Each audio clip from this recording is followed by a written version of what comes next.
आधी रात की खामोशी के बीच अरबपति विक्रम सिंह अचानक घर जल्दी लौट आए। लेकिन जैसे ही उन्होंने अंदर कदम रखा, उनकी नौकरानी मीरा ने कांपते हुए फुसफुसाया, आवाज मत कीजिए, नहीं तो आप सब कुछ खो देंगे। ये शब्द उनके दिल में एक छुरी की तरह चुभ गया और उस आलीशान बंगले की चमचमाती दीवारों के पीछे छिपे अंधेरे रहस्यों की एक श्रृंखला खोल दी। ऐसा क्या हुआ कि एक वफादार नौकरानी को अपने मालिक को चेतावनी देने के लिए अपनी जान जोखिम में डालनी पड़ी? जागते रहिए और इस कहानी को सुनिए। मुंबई की अमीर सड़कों पर बेमौसम बारिश हो रही थी। बारिश की मोटी मोटी बूंदें एक चमचमाती काली लग्जरी कार के बोनट पर दस्तक दे रही थीं। विक्रम सिंह ने कार को किनारे लगाकर इंजन बंद कर दिया। उनके हाथ में सफेद ऑर्किड का एक गुलदस्ता था, जिसकी पंखुड़ियां बारिश की बूंदों के नीचे कांप रही थीं। आज वो अपनी पत्नी प्रिया और छोटी बेटी अनन्या को सरप्राइज देना चाहते थे। लेकिन जैसे ही वो कार से उतरे, घर के बरामदे से उनकी नौकरानी मीरा दौड़ती हुई आई। उसका चेहरा पीला पड़ा हुआ था और उसके कांपते हाथों में अभी भी बर्तन धोने वाले दस्ताने थे। वो हांफते हुए बोली, साहब, अभी अंदर मत जाइए, आवाज मत कीजिए। इन शब्दों ने विक्रम को वहीं रोक दिया। बरामदे की छत पर बारिश की बौछारें तिरछी पड़ रही थीं और घर के अंदर से पीली रोशनी कमजोर रूप से बाहर आ रही थी। पिछली बार जब वो जल्दी घर आए थे तो प्रिया ने कहा था कि वो एक दोस्त की जन्मदिन की पार्टी में व्यस्त है और अनन्या सो चुकी थी। वो आलीशान बंगला एक ठंडे गेस्ट हाउस की तरह शांत था। पिछले कुछ दिनों से उनके मन में एक अजीब सी बेचैनी हो रही थी। दरवाजे की दरार से रोशनी की चमक दिख रही थी और किसी अजनबी आदमी की हंसी की आवाज गूंज रही थी। मीरा ने उनका हाथ पकड़ लिया। उसकी आवाज कांप रही थी लेकिन दृढ़ थी। अगर आप अंदर गए तो सब कुछ ऐसे गायब हो जाएगा जैसे कभी था ही नहीं। कृपया सच देखने के लिए इंतजार करें। विक्रम चुपचाप खड़े रहे। एक अमीर, शक्तिशाली, व्यापार जगत में सम्मानित व्यक्ति, लेकिन कभी कभी अपने ही घर में अकेला। उन्होंने गुलदस्ते को कसकर पकड़ लिया, एक गहरी सांस ली। बारिश के बीच उनके दिल में शक और एक दबे हुए दुख का मिश्रण था। मीरा ने उन्हें चिंता और सहानुभूति भरी नजरों से देखा, जैसे वो समझ गई हों कि आज रात का सच सब कुछ बदल देगा। बारिश की धूल से ढका काला लोहे का गेट, फिसलन भरे पत्थर का रास्ता मुंबई के जुहू में समुद्र के सामने वाले बंगले की ओर जाता था। दूर से आती लहरों की आवाज नमकीन हवा के साथ मिल रही थी। दहलीज पर अनन्या की छोटी चप्पलें चटाई के बगल में करीने से रखी हुई थीं। ताजे सफेद ऑर्किड के फूलदान में अभी भी पानी की बूंदें थीं और फूलदान के किनारे किसी के हाथ का निशान बाकी था। रसोई में चिमनी की आवाज लगातार चल रही थी।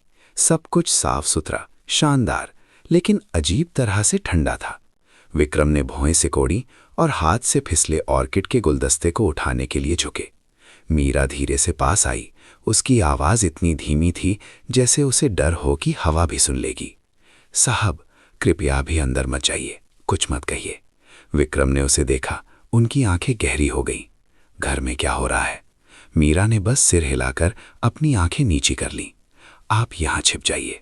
आपको अपनी आंखों से देखना होगा। वे दोनों बरामदे के पीछे छिप गए। पर्दे की दरार से विक्रम ने लिविंग रूम देखा।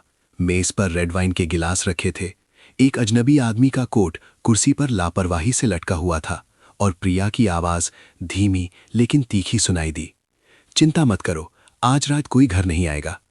एक आदमी की आवाज ने जवाब दिया, बस एक बार वो साइन कर दे तो उसकी हर चीज तुम्हारी हो जाएगी। हर शब्द विक्रम के कानों में छुरी की तरह चुभ रहा था।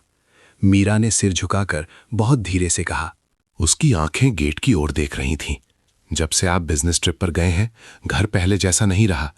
मैंने ऐसी बातें सुनी हैं जो मुझे नहीं सुननी चाहिए थी, लेकिन मुझे डर था कि अगर मैं जल्दी बता दूंगी तो सब इनकार कर देंगे। कृपया सबूत के लिए इंतजार करें। विक्रम ने अपनी मुट्ठी कस ली और फिर ढीली कर दी। उन्होंने गुलदस्ता दीवार के सहारे रख दिया। उनकी आवाज गहरी हो गई।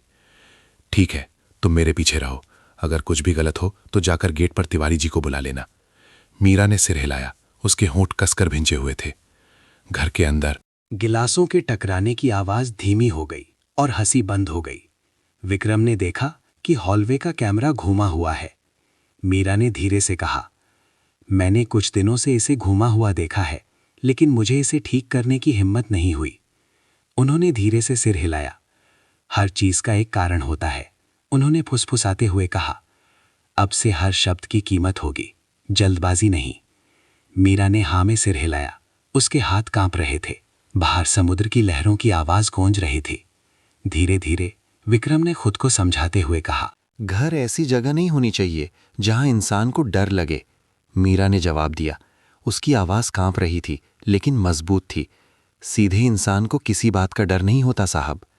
जिस पल विक्रम दरवाज़ा खोलने वाले थे, एक आदमी के कदमों की आवाज़ बहुत करीब आई। मीरा ने जल्दी से दरवाजे के हैंडल पर हाथ रखा, सिर हिलाकर मना किया। उसकी आंखों में विनती थी, कृपया साहब। घर के अंदर प्रिया की आवाज़ धीमी और तेज हो गई। शोर मत करो, पड़ोसी ध्यान देंगे। सच्चाई ठीक सामने थी, बस एक हरकत और सब कुछ फट जाएगा। लेकिन विक्रम ने हंगामा नहीं चुना। उन्होंने चुपचाप दरवाजे के हैंडल से अपना हाथ हटा लिया। उनकी आंखें शांत हो गईं, दर्द भरी लेकिन स्पष्ट। उस पल वो समझ गए कि चुप्पी कमजोरी नहीं, बल्कि विवेक का पहला कदम है। उन्होंने मीरा की ओर मुड़कर बहुत धीरे से कहा। उनके होंठ बस हिल रहे थे। अब से हर छोटी बड़ी बात को याद रखना होगा। मीरा ने सिर हिलाया। मैं समझ गई। घर के अंदर फोन वाइब्रेट हुआ। प्रिया की आवाज आई, रिंगटोन बंद करो। स्क्रीन की रोशनी बुझ गई। बरामदे के बाहर बारिश अभी भी लगातार बरस रही थी। हर बूंद विक्रम के दिल पे भारी और चुपचाप गिर रही थी। बारिश अभी भी बरामदे के बाहर हो रही थी, जैसे कि किसी के दिल में भारीपन को और लंबा खींच रही हो। रोशनी वाले कमरे में प्रिया ने राहुल के लिए शराब डाली। उसकी हरकतें धीमी और बनावटी थीं। उसकी मुस्कान आधी अधूरी थी। उसकी आंखों में एक ऐसी चमक थी जिसे कोई समझ नहीं सकता था। उसकी आवाज़ इतनी धीमी थी जैसे उसे डर हो कि हवा भी सुन लेगी। वो अभी भी सोचता है कि मैं एक भोली भाली पत्नी हूं। लेकिन असल में सब कुछ हमारी योजना का हिस्सा है। राहुल कुर्सी पर पीछे झुक गया, होठों पर मुस्कान लिए। तुम बहुत चालाक हो। उसके जैसे आदमी को बस कुछ मीठे बोलों से मक्खन की तरह पिघलाया जा सकता है। पर्दे की दरार से विक्रम चुपचाप खड़े थे। उनकी सांसें रुकी हुई थीं। हर शब्द ठंडे चाकू की तरह उनके दिल को काट रहा था, उनके कई सालों के विश्वास को चीर रहा था।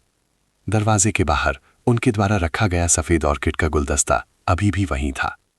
बारिश और हवा के कारण नाजुक पंखुड़ियां धीरे धीरे झड़ रही थीं। मीरा ने उस गुलदस्ते को देखा और उसका गला भराया। वो जानती थी कि अगर विक्रम अंदर चले गए तो ये घर अब घर नहीं रहेगा। साहब, कभी कभी चुप्पी सबसे बड़ा हथियार होती है। उसने मन ही मन सोचा। उसका दिल बेचैन था। वो समझ गई कि उसका मालिक अपनी गरिमा बनाए रखने के लिए शांत रहने की कोशिश कर रहा है। बड़ा लिविंग रूम पीली रोशनी चमकते हुए शराब के गिलास पर पड़ रही थी। मेज पर निवेश अनुबंध और वसीयत की एक प्रति रखी हुई थी। बाहर कांच की खिड़की से समुद्र की लहरों की आवाज आ रही थी। हवा के हर झोंके से पर्दे धीरे धीरे हिल रहे थे। माहौल शानदार लेकिन अजीब और घुटन भरा था, जैसे कमरा परिवार की गर्माहट भूल गया हो। कमरे में प्रिया ने राहुल को देखा। उसकी आवाज सख्त हो गई। वो बूढ़ा हो गया है, लोगों पर आसानी से भरोसा कर लेता है। बस एक बार साइन करते ही सारी संपत्ति मेरे नाम हो जाएगी, तब हमें और दिखावा करने की जरूरत नहीं होगी। राहुल ने व्यंग्यात्मक रूप से मुस्कुराया और सिगरेट का एक कश लिया। तुम बस पहले की तरह देखभाल करने का नाटक करती रहो। ऐसे पुरुष बस थोड़ी सी कोमलता से अंधे हो जाते हैं। विक्रम ने हर शब्द सुना। उनके हाथ हल्के से कांप उठे। मीरा उनके पीछे खड़ी थी। उसने अपनी साड़ी का पल्लू कसकर पकड़ रखा था। उसे डर था कि वो अपना आपा खो देंगे। उन्होंने बहुत धीरे से कहा। उनकी आवाज भर्राई हुई थी। इंसान तब सबसे ज्यादा डरावना होता है जब उसे शर्म आनी बंद हो जाती है। मीरा ने सिर झुकाया। उसका दिल बैठ गया। उसकी आंखों में आंसू थे, लेकिन वो रोने की हिम्मत नहीं कर सकी। राहुल ने आगे कहा, अपनी आवाज धीमी करते हुए, कल वो स्वास्थ्य जांच के लिए जा रहा है। मैं कार में कुछ गड़बड़ कर दूंगा। बस थोड़ी सी लापरवाही की जरूरत है, सब कुछ साफ हो जाएगा। तुम कागजी कार्रवाई संभाल लेना, मेरी बात याद रखना। प्रिया ने भौहें से कोड़ी। कोई गलती मत करना, मैं 1 मिनट की बेवकूफी के लिए जेल नहीं जाना चाहती। इस बात ने मीरा की रीढ़ में सिहरन दौड़ा दी। उसने विक्रम को देखा। उनका चेहरा धीरे धीरे कठोर हो गया, लेकिन उनकी आंखें ठंडी शांति बनाए हुए थीं। उन्होंने मीरा को पीछे हटने का इशारा किया। किसी से कुछ मत कहना, आज रात सामान्य रूप से काम करो। कल किसी मैकेनिक को बुलाकर हॉलवे का कैमरा ठीक करवा लेना। उनकी आवाज भारी थी, हर शब्द भारीपन से गिर रहा था।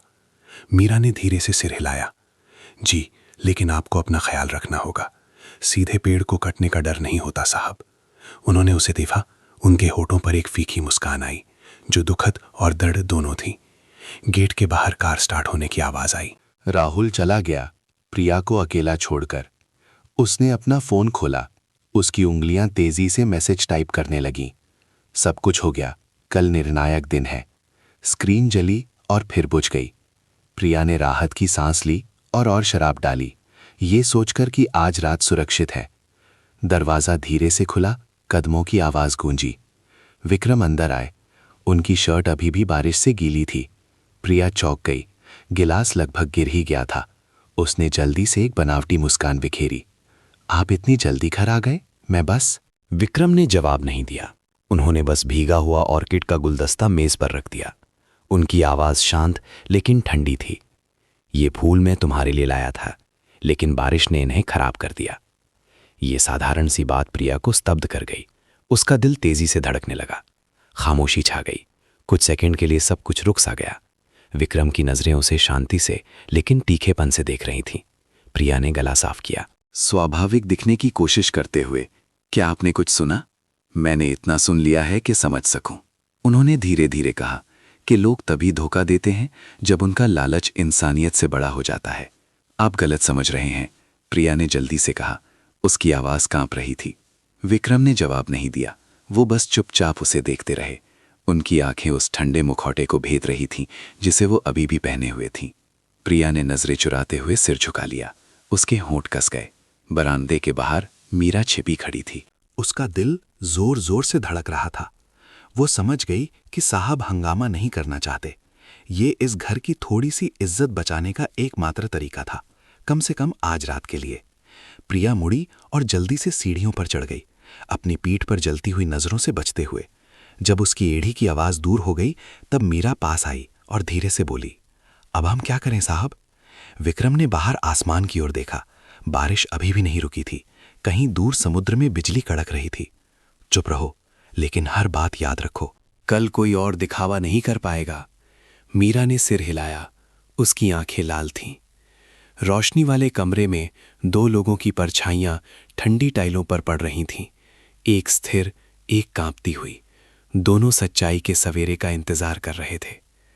अगली सुबह मुंबई का समुद्र शांत था।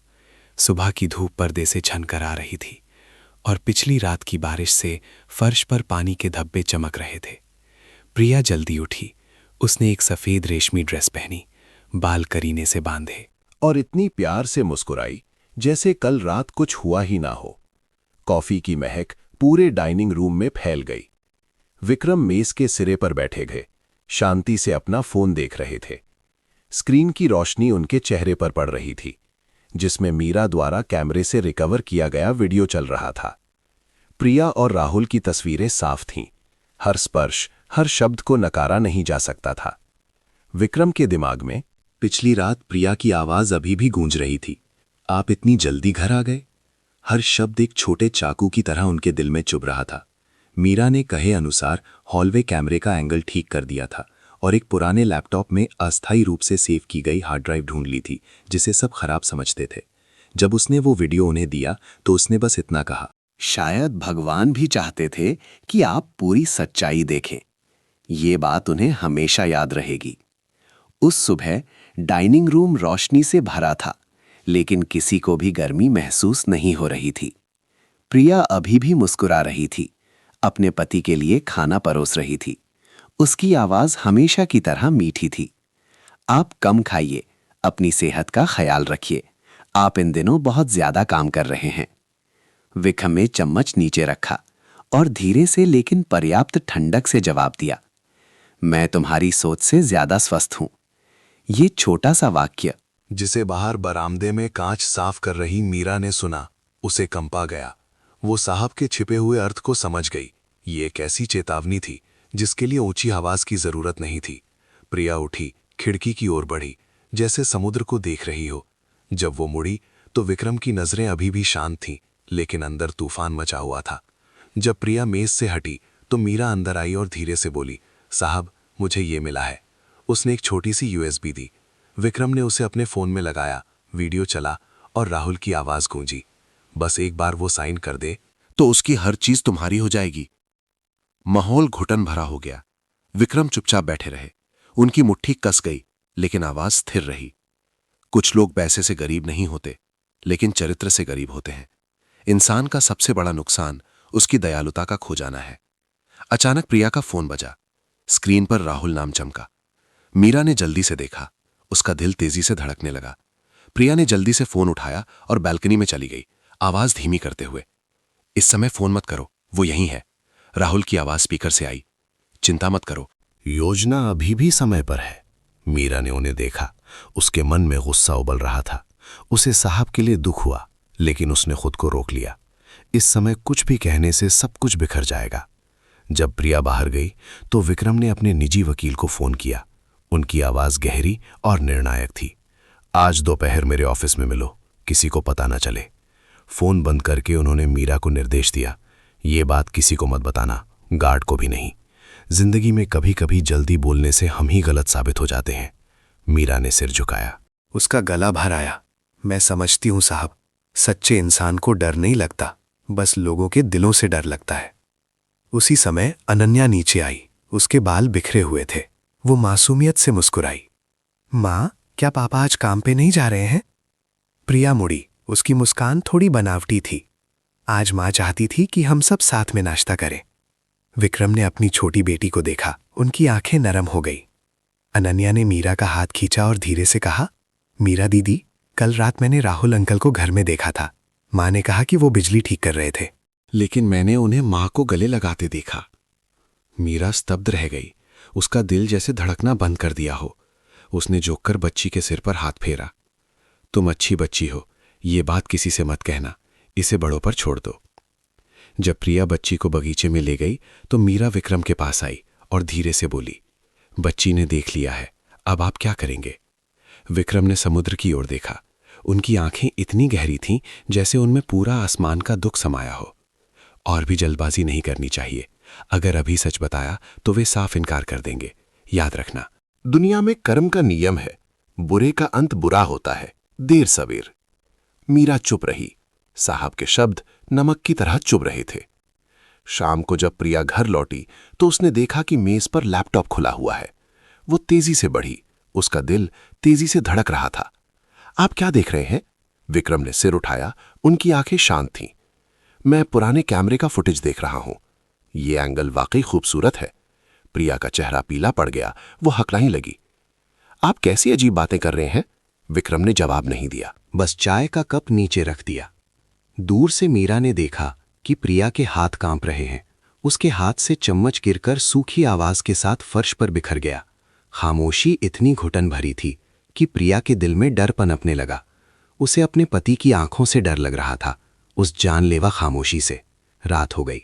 खिड़की के बाहर समुद्र की लहरें शोर मचा रही थीं। कमरे में प्रिया बिस्तर पर बैठी थी। उसके कांपते हाथ मैसेज टाइप कर रहे थे। कुछ गड़बड़ है, लगता है उसे पता चल गया है। थोड़ी देर बाद राहुल का जवाब आया, अगर उसे पता चल गया है तो हमें पहले कदम उठाना होगा। वो मैसेज जला और फिर बुझ गया। अंधेरे ने घर को निगल लिया। केवल लहरों की आवाज और एक साजिश रचने वाले की भारी सांसें बची थीं। रात हो गई। समुद्र के किनारे का बंगला एक ठंडी खामोशी में डूबा हुआ था।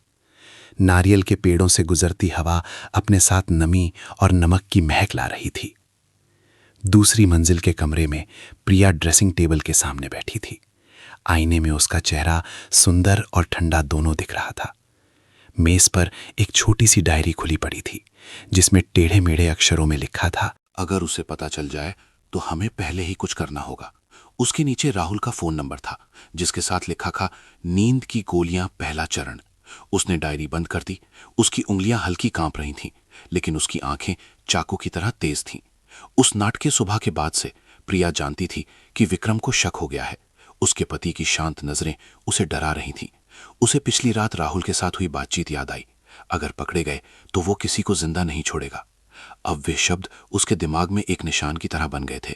उसे अब डर नहीं लग रहा था, केवल घृणा और जलती हुई महत्वाकांक्षा महसूस हो रही थी। इससे पहले कि वो कुछ करे, मुझे उसे खत्म करना होगा। प्रिया ने बुदबुदाया। शराब के गिलास को कसकर पकड़ लिया। उसके दिल के अंधेरे ने सारी इंसानियत को निगल लिया था। अगली दोपहर प्रिया ने अनन्या के जन्मदिन के लिए फल खरीदने का बहाना बनाया और नारियल के पेड़ों के पीछे छिपे एक छोटे से कैफे में राहुल से चुपके से मिली। राहुल पहले से ही वहां था। उसका चेहरा तनावपूर्ण था, उसकी आवाज कांप रही थी। चलो भाग चलते हैं प्रिया, अभी भी समय है। अगर उसे पता चल गया तो कोई हमें नहीं बचा पाएगा। प्रिया ने कॉफी का एक घोंट लिया। उसके होंठ हल्के से मुड़े। भागने का मतलब सब कुछ खो देना है। क्या तुम पहले की तरह गरीब रहना चाहते हो? अगर वो नहीं रहा तो सब कुछ हमारा होगा। राहुल ने घबराकर चारों मुड़ देखा। प्रिया ने अपने बैग से एक छोटी सी पारदर्शी शीशी निकाली, जिसके अंदर का तरल हल्का गाढ़ा था। बस शराब के गिलास में कुछ बूंदे। उसे दिल की बीमारी है, किसी को शक नहीं होगा। राहुल ने शीशी को देखकर सिर हिलाया। उसे याद आया कि मीरा ने देख लिया है।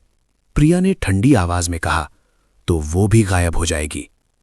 उसकी आवाज ऊंची नहीं थी, लेकिन सुनने वाले की रूह कंपा देने के लिए काफी थी। देर शाम मीरा पीछे के बगीचे में कचरा साफ कर रही थी। अचानक उसे पुरानी ईंट की दीवार के पार से आवाजें सुनाई दी। उसने सांस रोक ली, अपना कान दीवार से सटा लिया। नींद की खोलियां, दिल, गायब। हर शब्द चाकू की तरह उसके कानों में चुभ रहा था। मीरा स्तब्ध रह गई। उसके हाथ ने कचरे के बैग को इतनी जोर से पकड़ा कि वो फट गया। वो समझ गई, अगर उसने अभी कुछ नहीं किया तो शायद साहब सुबह तक जिंदा नहीं बचेंगे। जब रात हुई तो मीरा चुपके से विक्रम के स्टडी रूम में गई। वो फाइलें पढ़ रहे थे। टेबल लैंप की रोशनी उनके थके हुए चेहरे पर पड़ रही थी। उसने कांपते हुए धीरे से कहा, साहब, मैंने उन्हें बात करते सुना। वे आपको नुकसान पहुंचाने की योजना बना रहे हैं। विक्रम रुक गए। उनकी आंखों में एक ठंडी चमक आ गई। एक पल की भारी खामोशी के बाद उन्होंने धीरे से कहा, तुम बस ऐसा दिखावा करो जैसे कुछ नहीं जानती। जहरीले सांप तभी अपनी पूंछ दिखाते हैं जब उन्हें लगता है कि शिकार मर चुका है। डरो मत। मीरा ने उन्हें देखा। उसकी आंखों में आंसू थे। लेकिन अगर उन्होंने पहले कुछ कर दिया तो? विक्रम ने संक्षेप में जवाब दिया, कुछ नहीं होगा। बस विश्वास रखो कि जो जैसा बोएगा वैसा ही काटेगा। उसी रात उन्होंने अपने निजी डॉक्टर को फोन किया, तत्काल स्वास्थ्य जांच का अनुरोध किया और किसी को ना बताने की हिदायत दी। उन्होंने चुपके से रसोई के कोने में एक छोटा कैमरा भी लगा दिया, जहां प्रिया अक्सर अपने पति के लिए औषधीय शराब बनाती थी। कदम दर कदम उन्होंने ठंडे दिमाग से जवाबी हमला किया। जब घड़ी में रात के 10 बजे प्रिया रसोई में आई। उसने एक लाल रंग की नाइट गाउन पहनी थी। चेहरे पर हल्का मेकअप था, लेकिन आंखों में आग थी। उसने धीरे धीरे शराब का गिलास भरा और उसमें कुछ बूंदें रंगहीन तरल की मिला दी। रोशनी उसके हाथ पर पड़ी, जो कांप रहा था और दृढ़ भी।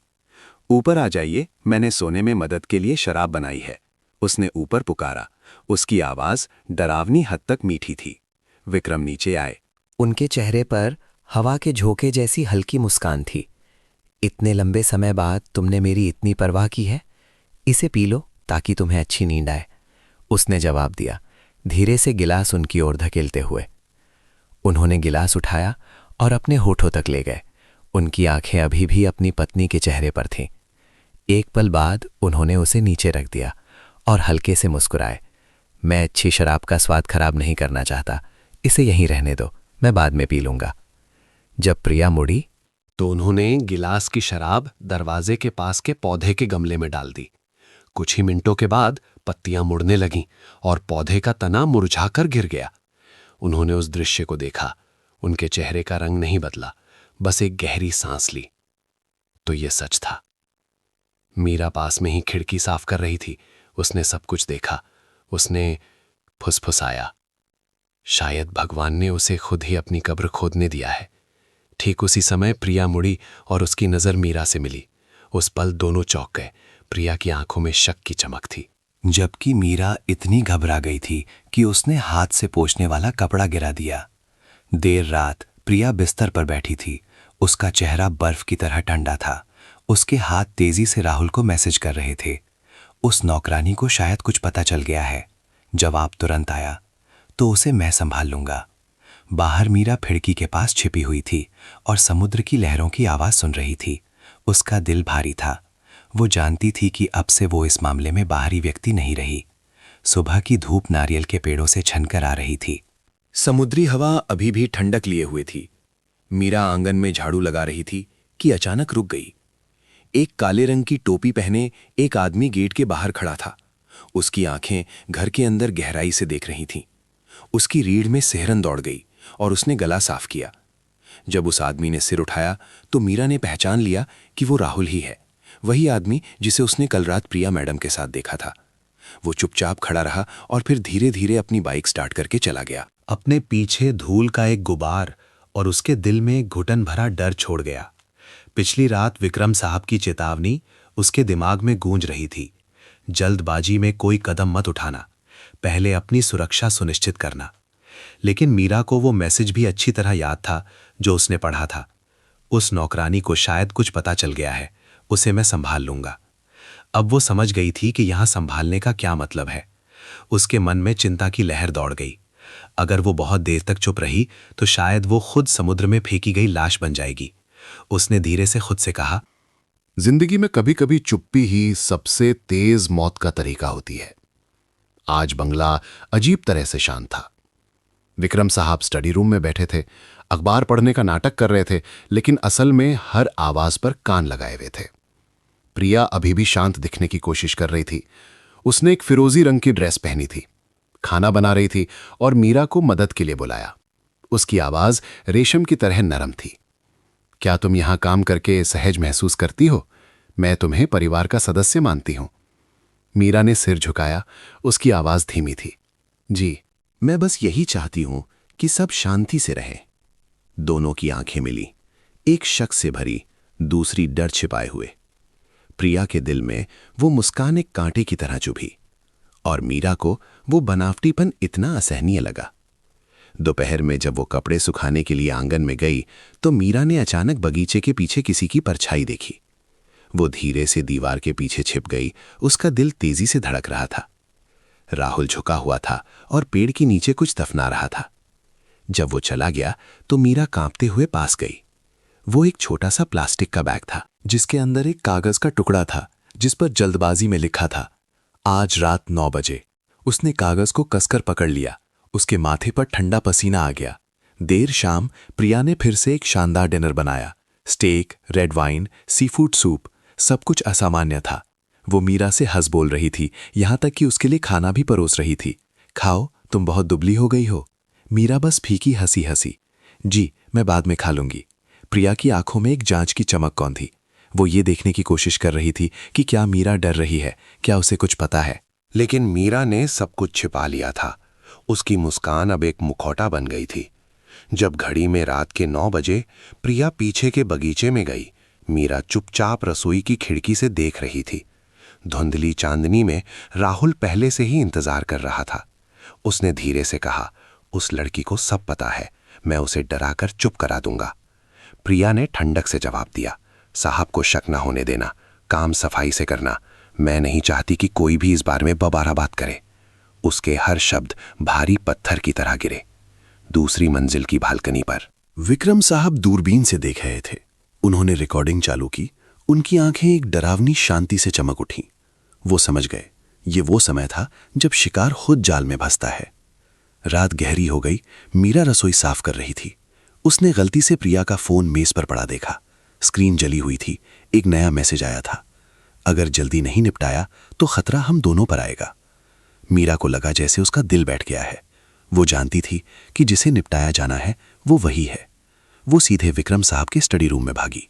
उसकी आवाज कांप रही थी, साहब, वे मुझे नुकसान पहुंचाने की योजना बना रहे हैं। मैंने उन्हें साफ साफ कहते सुना है। विक्रम साहब ने उसके कंधे पर हाथ रखा, गहरी आवाज में कहा, डरो मत, अच्छे का अच्छा होता है, बुरे का बुरा। तुम बस शांत रहो। बुराई में हमेशा एक खामी होती है, बस धैर्य की जरूरत है। उन्होंने दराज से एक छोटी सी चाबी निकाली। ये सेफ रूम की चाबी है, आज रात तुम उसी में सोना। ठीक आधी रात को राहुल पिछले दरवाजे से चुपके से अंदर आया। उसकी परछाई ठंडी टाइलों पर लंबी पड़ रही थी। वो बहुत धीरे धीरे चल रहा था। उसके हाथ में एक दवा की शीशी थी। वो मीरा के कमरे के दरवाजे के सामने रुका। धीरे से दरवाजा खोलकर तैयार रखे पानी के गिलास में दवा डालने वाला था, लेकिन ठीक उसी समय बत्ती जल गई। विक्रम साहब सीधे खड़े थे। उनकी नजरें शांत लेकिन दृढ़ थीं। मैं भी जानना चाहता हूं कि तुम मेरी नौकरानी के कमरे में क्या ढूंढ रहे हो। राहुल स्तब्ध रह गया। उसके हाथ से शीशी गिरकर टाइलों पर लुढ़क गई। मैं गलती से दूसरे कमरे में आ गया, वो हकलाया। विक्रम साहब बस मुस्कुराए। सच में लोग गलती से आते हैं और साथ में अजीब दवाएं लाते हैं। राहुल ने सिर झुका लिया और कुछ नहीं कह सका। उन्होंने मीरा को शांत रहने का इशारा किया और फिर धीरे से कहा, मैं उन लोगों का सम्मान करता हूं जो अपनी हद जानते हैं, लेकिन अगर वे हद पार करते हैं तो वे वही काटते हैं जो उन्होंने बोया है। राहुल कांपते हुए पीछे हटा, पसीने से तरबतर। कमरे का दरवाजा बंद हो गया और लहरों की गूंज एक चेतावनी की तरह गूंजती रही। उस रात प्रिया बिस्तर पे लेटी रही, लेकिन सो नहीं सकी। बाहर समुद्री हवा जोर जोर से चल रही थी। उसके दिमाग में विक्रम साहब द्वारा राहुल को पकड़े जाने का दृश्य बार बार घूम रहा था। उसे अब अपने ही साथी पर शक होने लगा था, जिस पर उसने कभी पूरा भरोसा किया था। अगली सुबह बंगला पर्दे से छनकर आती धूप के नीचे भारी लग रहा था। प्रिया विक्रम साहब के कमरे में कॉफी का कप लेकर आई, अपनी जानी पहचानी कोमल मुस्कान बनाए रखने की कोशिश कर रही थी। लेकिन जैसे ही उसने दरवाजा खोला, वो चौंक गई। विक्रम साहब सीधे बैठे थे। उनके सामने संपत्ति हस्तांतरण की फाइलें थीं, वही चीज जिस पर वो कभी अपना नाम देखने के लिए तरसती थी। उनकी आंखें धीरे से ऊपर उठीं, ठंडी और शांत। तुम इतनी जल्दी उठ गईं? उन्होंने पूछा। उनकी आवाज सपाट थी। जी, मैं आपके लिए कॉफी लाई हूं, उसने जवाब दिया। उसकी आवाज सूखी थी। उस पल प्रिया को लगा जैसे किसी ने उसका दिल भींच लिया हो। पूरा सुबह वो ध्यान केंद्रित नहीं कर सकी। घर में हर आवाज उसे चौंका देती थी। पिछली रात मीरा के कमरे में राहुल के पकड़े जाने का दृश्य अभी भी उसे परेशान कर रहा था। क्या उसे इतना शक हो गया है? उसने बुदबुदाया। मेज पर भूल लगाते हुए उसके हाथ कांप रहे थे। राहुल की आवाज उसके दिमाग में गूंज रही थी। अगर काम नहीं कर सके तो हम दोनों मरेंगे। ये बात उसे डरा भी रही थी और गुस्सा भी दिला रही थी। जो योजना उसे निखुत लग रही थी, वो अब एक टूटे हुए शीशे की तरह थी। बस एक और स्पर्श से बिखर जाएगी। नाश्ता परोसा गया। मीरा ने प्लेटें और कटोरे रखे। उसके हाथ अभी भी हल्के कांप रहे थे। प्रिया ने जबरदस्ती मुस्कुराते हुए अपने पति के लिए मछली का एक टुकड़ा परोसा।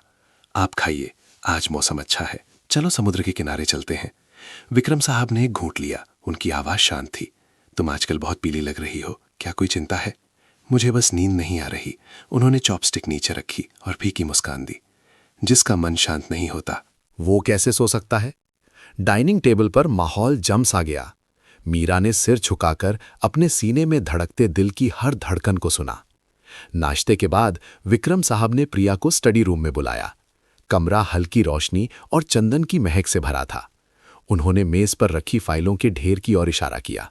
मैं जोखिम से बचने के लिए संपत्ति को अलग करने की प्रक्रिया कर रहा हूं। क्या आपको मुझ पर शक है? प्रिया ने पूछा। उसकी आवाज भर्राई हुई थी। मैं बस ये सीख रहा हूं कि किसी एक व्यक्ति पर पूरा भरोसा कैसे न किया जाए, उन्होंने धीरे धीरे जवाब दिया। हर शब्द प्रिया के लिए चाकू की तरह था।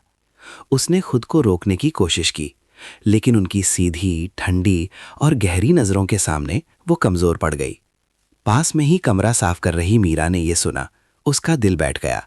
प्रिया पास आई। उसकी आवाज धीमी लेकिन शक से भरी थी। तुम यहां काफी समय से काम कर रही हो, है ना? क्या उन्होंने कभी कुछ अजीब कहा है? मीरा ने हल्के से मुस्कुराया। जी, मैं बस सफाई का काम करती हूं, बड़ों की बातों में नहीं पड़ती। प्रिया ने मीरा की आंखों में गहराई से देखा। उस मासूमियत ने उसे असहज कर दिया। वो मुड़ी, उसके होंठ कस गए। तिवारी जी, जो लंबे समय से गार्ड थे, ने गलती से लिविंग रूम में प्रिया की आवाज सुन ली। वो फोन पर तेजी से कह रही थी, आज रात ही कुछ करना होगा। उसे शक होने लगा है। वो दीवार के पीछे चौंक कर खड़े हो गए, पसीने से तरबतर। वो समझ गए ये मामला अब एक सामान्य परिवार की सीमा से बहुत आगे निकल चुका था। इस बीच मीरा रसोई साफ कर रही थी। उसे कैबिनेट में छिपी एक छोटी सी दवा की शीशी मिली। बाहर के लेबल पर विटामिन बी लिखा था, लेकिन अंदर से तीखी गंध आ रही थी, जिसने उसे डरा दिया। उसने जल्दी से उसे बंद कर दिया। उसका दिल जोर जोर से धड़क रहा था। जब रात हुई तो वो कांपते हुए विक्रम साहब के पास गईं। मैंने देखा कि मैडम ने रसोई में दवा छिपाई है। उसकी गंध बहुत अजीब है, विक्रम साहब ने सोचते हुए कहा। तुम चुप रहो, सच को ज्यादा देर तक छुपाया नहीं जा सकता, वे खुद ही जल जाएंगे। उस शाम विक्रम साहब ने खुद शराब की मेज सजाई। प्रिया बाहर आई, थोड़ी हैरान। आप पीने वाले हैं? आज कुछ खास है क्या? उन्होंने मुस्कुराया। मैं तुम्हारा शुक्रिया अदा करना चाहता हूं कि तुमने इतने समय तक मेरी देखभाल की। प्रिया थोड़ी असहज हुई और फिर चतुराई से 2 गिलास भरे। एक पल में उसने चुपके से अपना ग्लास उनके ग्लास से बदल दिया। उन्होंने उसकी हर हरकत को साफ देखा, लेकिन अनजान बने रहे। लोग कहते हैं अच्छे का अच्छा होता है, क्या तुम मानती हो? ये हवा जैसा हल्का सवाल प्रिया को चौंका गया। उसके हाथ से शराब का ग्लास गिरकर फर्श पर टूट गया। टूटने की आवाज उस मुखौटे के टूटने की आवाज जैसी थी, जिसे वो इतने समय से पहने हुए थी। विक्रम साहब उठे। उनकी आंखें तलवार की तरह तेज थीं, लेकिन आवाज शांत थी। सच को छुपाया नहीं जा सकता प्रिया। मेरा मानना है कि जो जैसा बोता है वो वैसा ही काटता है। उस रात प्रिया अपने कमरे में सिकुड़ी हुई थी, पसीने से तरबतर। उसने राहुल को फोन किया। उसकी आवाज भर्राई हुई थी। सब ठीक नहीं है, वो मुझे परख रहा है। राहुल ने रूखेपन से जवाब दिया, तो हमें अभी कदम उठाना होगा। अब पीछे हटने का कोई रास्ता नहीं है। प्रिया ने आईने में देखा। उसका अपना चेहरा पीला, होंठ कसकर भिजे हुए, आंखें लाल थीं। बाहर हॉलवे से गुजर रही मीरा ने गलती से कदम उठाना होगा शब्द सुने। वो चौंक कर खड़ी हो गई, दीवार को कसकर पकड़ लिया। उसका दिल घबराहट से भर गया। खिड़की के बाहर समुद्री हवा चीख रही थी, एक लंबी आह की तरह। उस घर में जीवित आत्माएं एक अंतिम शतरंज के खेल की तैयारी कर रही थी, जहां सभी मुखौटे गिरने वाले थे और सच्चाई आने वाले भोर की क्रूर रोशनी में उजागर होने वाली थी। रात लोनावला के बंगले पर छा गई। समुद्री हवा खिड़की की दरारों से आ रही थी, अपने साथ नमक की महक और एक डरावनी ठंडक ला रही थी। मीरा को नींद नहीं आ रही थी। उसके दिमाग में प्रिया के फोन पर कहे गए कदम उठाना होगा शब्द गूंज रहे थे। बेचैन होकर मीरा पानी लेने के लिए धीरे धीरे रसोई में गई। पीछे के आंगन से रोशनी आ रही थी। उसने सांस रोककर कांच की खिड़की से देखा। प्रिया चमेली के पेड़ के पीछे खड़ी थी, हाथ में फोन था। आवाज तनावपूर्ण थी। तुम अपना काम सफाई से करना, कोई निशान मत छोड़ना। राहुल की आवाज दूसरी तरफ से आई, कल सबसे उपयुक्त समय है। मीरा पीछे हटी। उसका दिल जोर जोर से धड़क रहा था। विक्रम साहब की हर सलाह उसके दिमाग में स्पष्ट हो गई। दुष्ट खुद ही जाल में फंसता है, तुम्हें बस चुप रहना है। उसे रसोई में तीखी गंध वाली विटामिन बी की शीशी याद आई और फिर आंगन में छिपी प्रिया की परछाई को देखा। डल उसके गले तक आ गया। मीरा को एहसास हुआ कि वे सिर्फ पैसा नहीं बल्कि किसी की जान चाहते थे। अगली सुबह लोनावला में तेज धूप थी, लेकिन बंगले का माहौल अभी भी अजीब तरह से उदास था। विक्रम साहब ये कहकर जल्दी घर से निकल गए कि उनकी एक आकस्मिक बैठक है। मीरा ने जल्दी से कागज का टुकड़ा लिखा और उसे साहब के स्टडी टेबल की दराज में रख दिया। दोपहर के पेड़ से सावधान रहें।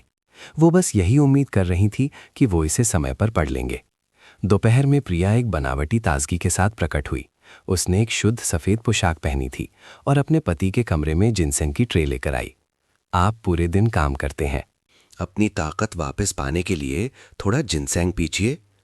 विक्रम साहब मुस्कुराए। धन्यवाद, आज तुम बहुत विचारशील हो। उसने धीरे से सिर झुकाया। उसकी मुस्कान हल्की कांप रही थी। जब उन्होंने गिलास अपने होठों पर लगाया तो मीरा दरवाजे के बाहर खड़ी थी। उसने पोंछने वाले कपड़े को कसकर पकड़ रखा था। उन्होंने बस एक घूंट लिया। उनकी आंखों में एक जांच का भाव था। प्रिया ने धीरे से सांस छोड़ी, ये सोचकर कि योजना सफल हो गई।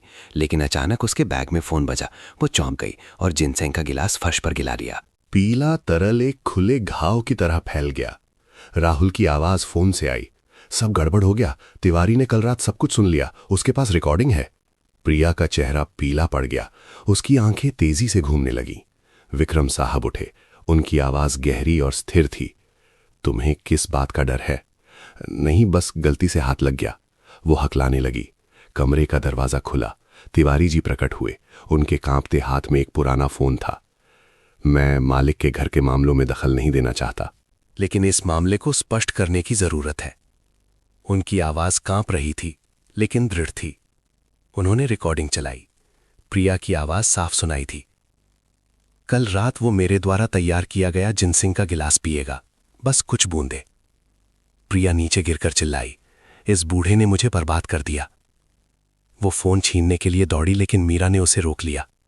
बस अब और मत करो दीदी। प्रिया ने जोर से धक्का दिया। मीरा फर्श पर गिर गई। विक्रम साहब ने फोन पकड़ा। उनकी आवाज धीमी लेकिन दृढ़ थी। एक गंदी मछली पूरे तालाब को गंदा कर देती है, लेकिन अंत में उसे निकाल ही दिया जाता है। कमरा खामोश हो गया। केवल समुद्र की लहरों की आवाज आ रही थी, जो एक लंबी आह की तरह लग रही थी। प्रिया ने चारों ओर देखा। उसकी आंखें खोई हुई थीं। क्या आपको लगता है कि आप जीत गए? क्या आप जानते हैं कि मुझे इस घर में कैसे रहना पड़ा है? विक्रम साहब ने शांति से जवाब दिया, मुझे किसी को हराने की जरूरत नहीं है। मैं बस इस घर में थोड़ी इंसानियत बचाना चाहता हूं। प्रिया ने कड़वाहट से मुस्कुराया। इंसानियत? उस व्यक्ति के साथ जिसने मुझे अकेलेपन में छोड़ दिया था। ये कहकर वो रोने लगी और फिर बाहर भाग गई। अपने कीचड़ सने जूते कमरे के बीच में छोड़ गई। मीरा ने तिवारी जी को उठने में मदद की। उसकी आवाज कांप रही थी। शायद लालच इंसान को जहर से भी तेज मारता है साहब। विक्रम साहब ने चुपचाप खिड़की से बाहर देखा, जहां बारिश की हल्की बूंदें गिरने लगी थीं। उन्होंने धीरे से कहा, कोई भी अपने कर्मों से नहीं बच सकता। देर शाम प्रिया गायब हो गई। पूरा घर उसे ढूंढने लगा। मीरा पीछे के आंगन में गई। उसे केवल उसका फोन पत्थर की बेंच के पास पड़ा मिला। स्क्रीन अभी भी एक वीडियो रिकॉर्ड कर रही थी। उस पर प्रिया का चेहरा साफ दिख रहा था। उसकी आंखें लाल, होंठ कांप रहे थे। अगर एक दिन मैं ना रहूं, तो याद रखना कि मैं भी एक शिकार थी। जब विक्रम साहब वहां पहुंचे, तो समुद्री हवा ने प्रिया के कमरे में सफेद पर्दे उड़ा दिए। खिड़की का दरवाजा खुला था। हवा की गूंज और पहाड़ समुद्र की तेज लहरों की आवाज एक साथ मिल रही थी। वो देर तक चुपचाप खड़े रहे। उनकी दुखी आंखें धीरे धीरे बंद हो गईं।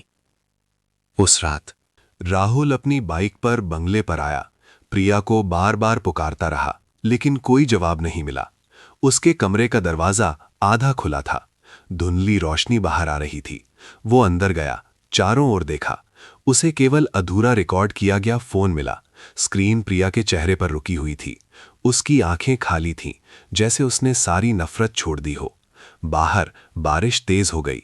अंधेरे में एक त्रासदी का एक नया अध्याय चुपचाप खुल रहा था। उस सुबह लोनावला का आसमान धूसर था। बंगले के गेट के सामने नारियल के पेड़ों से हवा सरसरा रही थी। मीरा कमरा साफ करते हुए मन में भारीपन महसूस कर रही थी। जिस रात से प्रिया गायब हुई थी, ये घर जैसे निर्जीव हो गया था। जब वो प्रिया के बेडरूम में गई, तो वो ड्रेसिंग टेबल पर रुक गई। उसका फोन अभी भी चालू था। स्क्रीन कम बैटरी का संकेत दे रही थी। मीरा उसे बंद करने वाली थी, लेकिन उससे निकली रोशनी आईने पर पड़ी और उसके अपने पीले चेहरे को प्रतिबिंबित किया। वीडियो में प्रिया आईने के सामने बैठी थी। उसकी आवाज सूखी थी। अगर उस दिन तुमने मुझे नहीं छोड़ा होता, तो मैं ऐसी नहीं बनती। मीरा स्तब्ध रह गई। वीडियो में राहुल की आवाज ने जवाब दिया, पैसा पाने के लिए कुछ खोना पड़ता है, हम अब पीछे नहीं हट सकते। फिर दोनों हंसे, एक कड़वी डरावनी हंसी। वो कांपते हाथों से लिविंग रूम में भागी और पुकारा, साहब, तिवारी जी, सब कुछ इसमें है। विक्रम साहब पास आए। उनका चेहरा गंभीर था। तिवारी जी बैठ गए और चुपचाप अपना चश्मा उतारा। मेसा फोन ने वीडियो चलाना जारी रखा। प्रिया ने एक छोटी दवा की शीशी पकड़ी हुई थी और कह रही थी, बस कुछ बूंदें और काम खत्म। वो शांति से चला जाएगा, किसी को शक नहीं होगा। उसकी आवाज कांप रही थी, लेकिन उसकी आंखें ठंडी थीं। मीरा रो पड़ी। क्या वो सच में आपको मारना चाहती थी? विक्रम साहब ने उसके कंधे पर हाथ रखा और धीरे से कहा, बेटा, लोग तभी बुरे बनते हैं जब वे विश्वास खो देते हैं और भूल जाते हैं कि वे कौन थे। बाहर हवा तेज हो गई, पर्दे उड़ गए और अचानक दरवाजे पर दस्तक हुई। तिवारी जी ने दरवाजा खोला। राहुल खड़ा था। उसकी शर्ट मुड़ी हुई थी, आंखें धसी हुई थी। उसने जल्दी से कहा, उसकी आवाज खुरदरी थी, मैं प्रिया को ढूंढ रहा हूं, वो कहाँ है? विक्रम साहब ने उसे शांति से देखा। उसने तुम्हारे लिए कुछ छोड़ा है? राहुल ने भौएं सिकोड़ी। क्या? उन्होंने फोन उसकी ओर धकेला। इसे देखो, फिर बताओ कि क्या तुम अभी भी उसे ढूंढना चाहते हो? राहुल ने कांपते हुए प्ले बटन दबाया। वीडियो फिर से चला, जिसमें दोनों जहर देने की साजिश रच रहे थे। फिर अंत में प्रिया ने सीधे कैमरे में देखा। अगर मुझे कुछ हो गया तो राहुल भी नहीं बचेगा। उसकी आवाज भर्राई हुई थी, उसकी आंखों में आंसू थे। राहुल चिल्लाया, नहीं। उसने मुझे फंसा दिया। उसने फोन को जोर से फर्श पर फेंक दिया। टूटने की आवाज पूरे कमरे में गूंज गई और फिर वो गिर गया, सिर पकड़कर हाँफने लगा।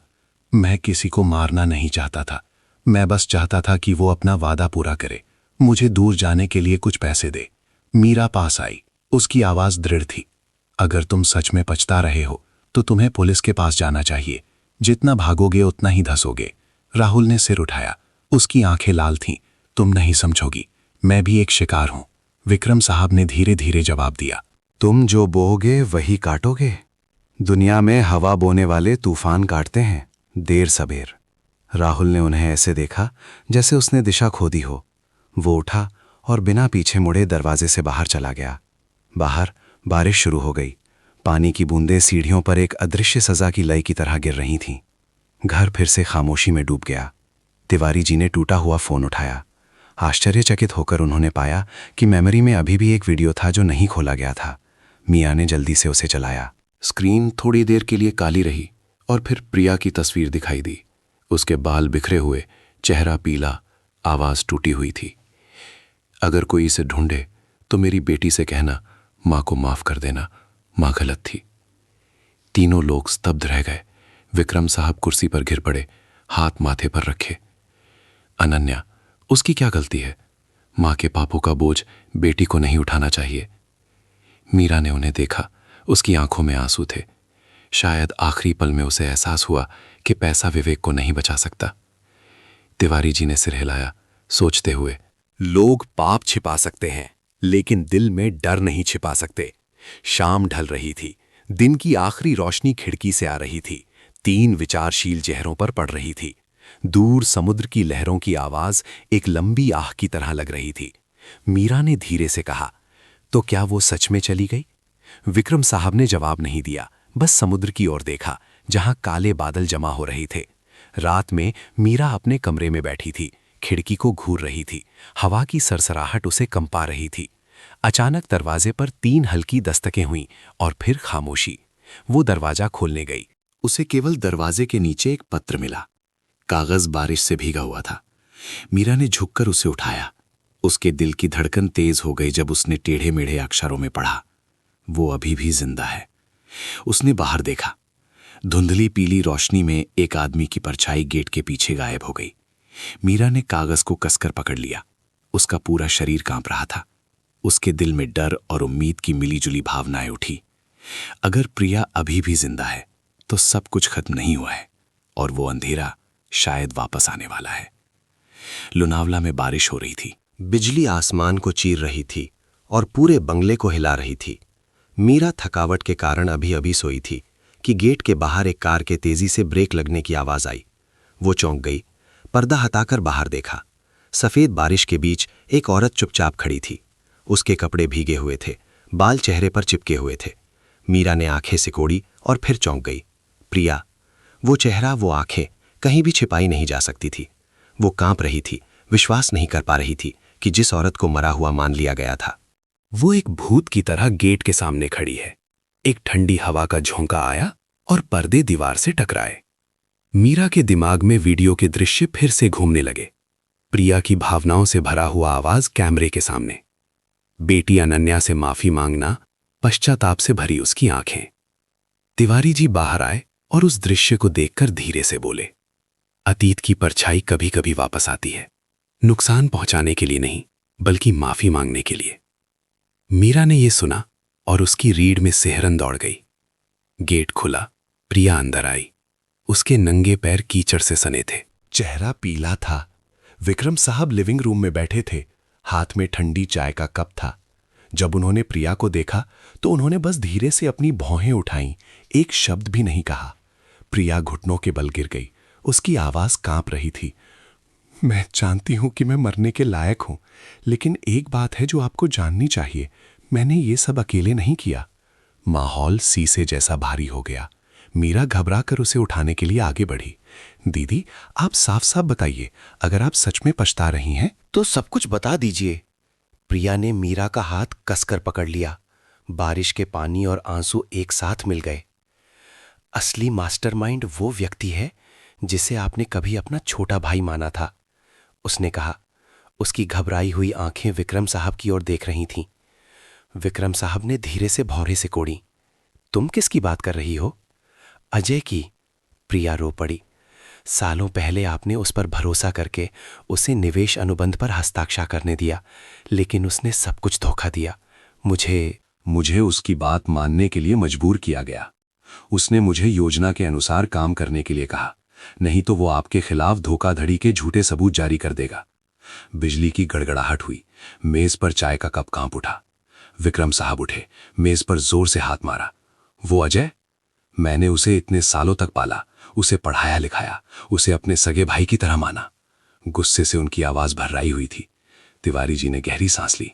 उनकी आवाज गहरी थी। इस दुनिया में हमें सबसे ज्यादा नुकसान पहुंचाने वाले अक्सर हमारे सबसे करीबी ही होते हैं। प्रिया ने सिर उठाया।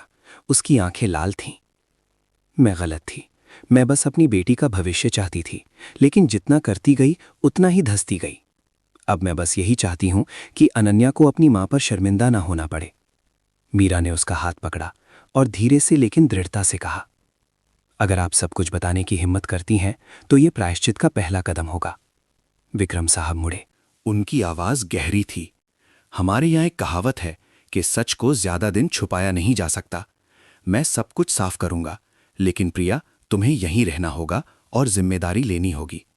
प्रिया ने सिर हिलाया, दोनों हाथ कसकर बांधे। मैं सब कुछ बता दूंगी, लेकिन आप मुझसे वादा कीजिए, अजय को ये मत पता चलने देना कि मैं जिंदा हूं। वो मुझे नहीं छोड़ेगा। प्रिया की आंखों में एक सच्चा डर चमक रहा था। अचानक आंगन से कांच टूटने की तेज आवाज आई। सबने सिर घुमाया। एक पत्थर अंदर लुढ़का, जिसके साथ एक गीला कागज का टुकड़ा लिपटा हुआ था। मीरा ने उसे खोला। टेढ़े मेढ़े अक्षरों ने उसकी रीढ़ में सिहरन दौड़ा दी। चुप रहो, अगर नहीं चाहते कि तुम्हारी बेटी मर जाए। प्रिया का चेहरा पीला पड़ गया। उसका पूरा शरीर कांप रहा था। विक्रम साहब ने तुरंत आदेश दिया, तिवारी जी, सारे दरवाजे बंद कर दो, तुरंत पुलिस को फोन करो। मीरा बरामदे में भागी। उसने देखा कि एक काली कार बारिश में तेजी से जा रही है। उसकी पहियों ने गीली जमीन पर एक लंबा निशान छोड़ दिया।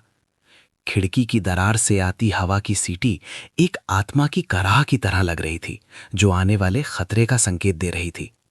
विक्रम साहब लिविंग रूम के बीच में सोचते हुए खड़े थे। उनकी आंखें भारी थीं। कई सालों तक मैं सोचता था कि बुरे का अंत बुरा होता है। ये एक दूर की बात है। अब समझ में आया, कर्म का फल हमारी सोच से भी तेज आता है। मीरा ने सिर झुकाकर धीरे से कहा, शायद भगवान अभी भी हमें उसे बचाने का मौका दे रहे हैं। प्रिया बस चुप रही।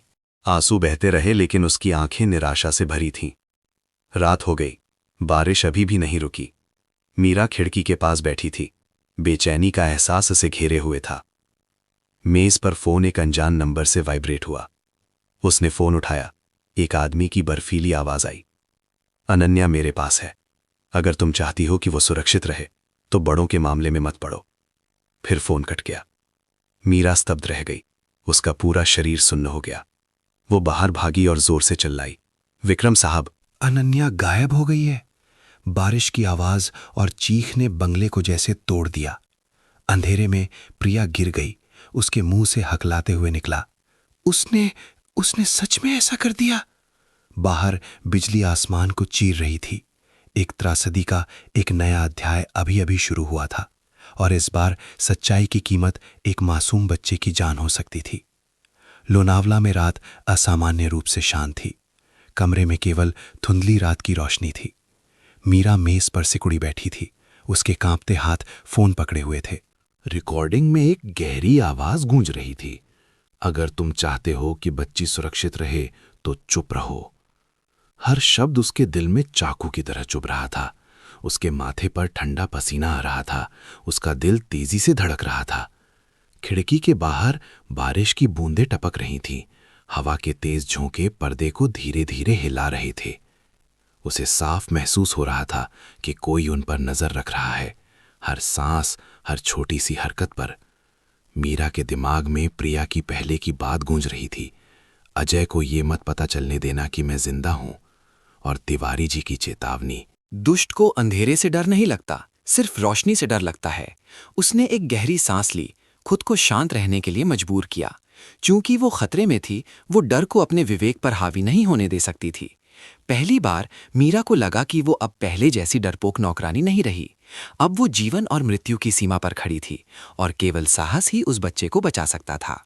मेज पर प्रिया द्वारा छोड़ा गया पुराना फोन अभी भी स्क्रीन पर चमक रहा था। ड्राफ्ट मैसेज में मीरा ने एक अधूरा वाक्य पाया, अगर मैं बच ना पाऊं तो तुम्हें जिस व्यक्ति को ढूंढना है वो पुराने बंदरगाह के पास एक पुराने गोदाम में है। उसने इसे कई बार पढ़ा और फिर तुरंत विक्रम साहब को बुलाया। विक्रम साहब कुछ ही मिनटों बाद प्रकट हुए। उनका रेनकोट अभी भी टपक रहा था। उनका चेहरा स्टील जैसा ठंडा था, लेकिन उनकी आंखों में चिंता थी। तिवारी जी टॉर्च लेकर पीछे पीछे आए। मीरा ने मैसेज की ओर इशारा करते हुए जल्दी से कहा, मुझे लगता है कि उन्होंने एक सुराग छोड़ा है। हो सकता है अनन्या को वहां ले जाया गया हो। विक्रम साहब ने सिर हिलाया। उनकी आवाज गहरी थी। हम हमेशा पुलिस का इंतजार नहीं कर सकते, हर गुजरता मिनट और खतरनाक है।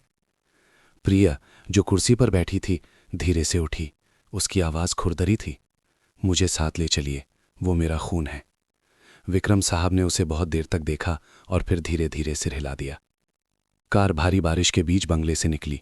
पुराने बंदरगाह के किनारे की सड़क अंधेरी थी, स्ट्रीट लाइटें कम थीं, हवा इतनी तेज चल रही थी कि कार की खिड़कियां कांप रही थीं। कार में खामोशी थी, केवल वाइपर की नियमित आवाज आ रही थी। मीरा ने बाहर देखा, उसकी आवाज धीमी थी।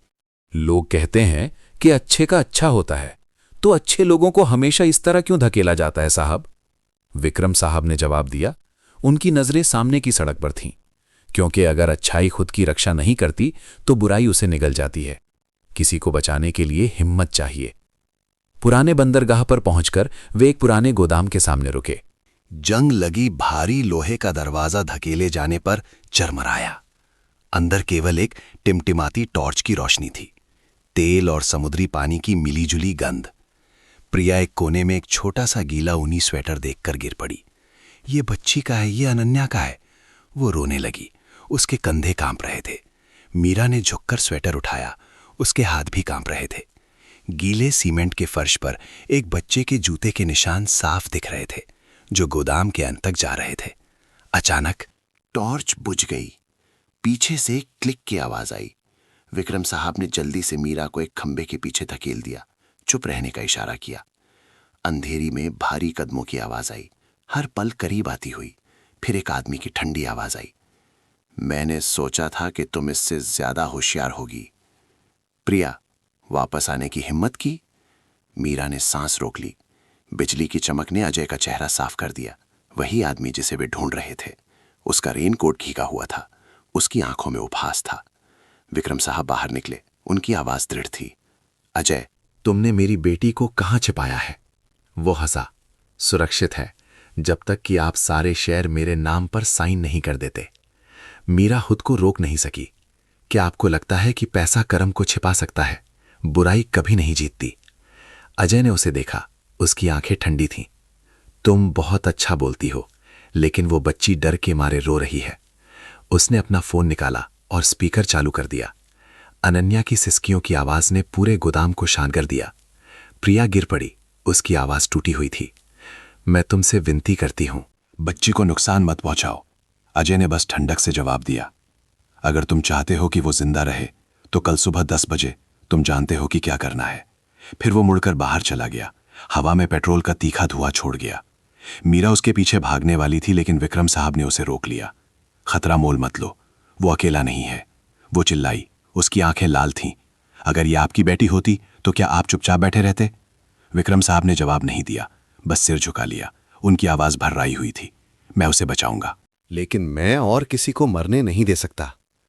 टिमटिमाती रोशनी में दीवार पर लाल पेंट से टेढ़े मेढ़े अक्षरों में लिखा था, धोखेबाजों को हमेशा कीमत चुकानी पड़ती है।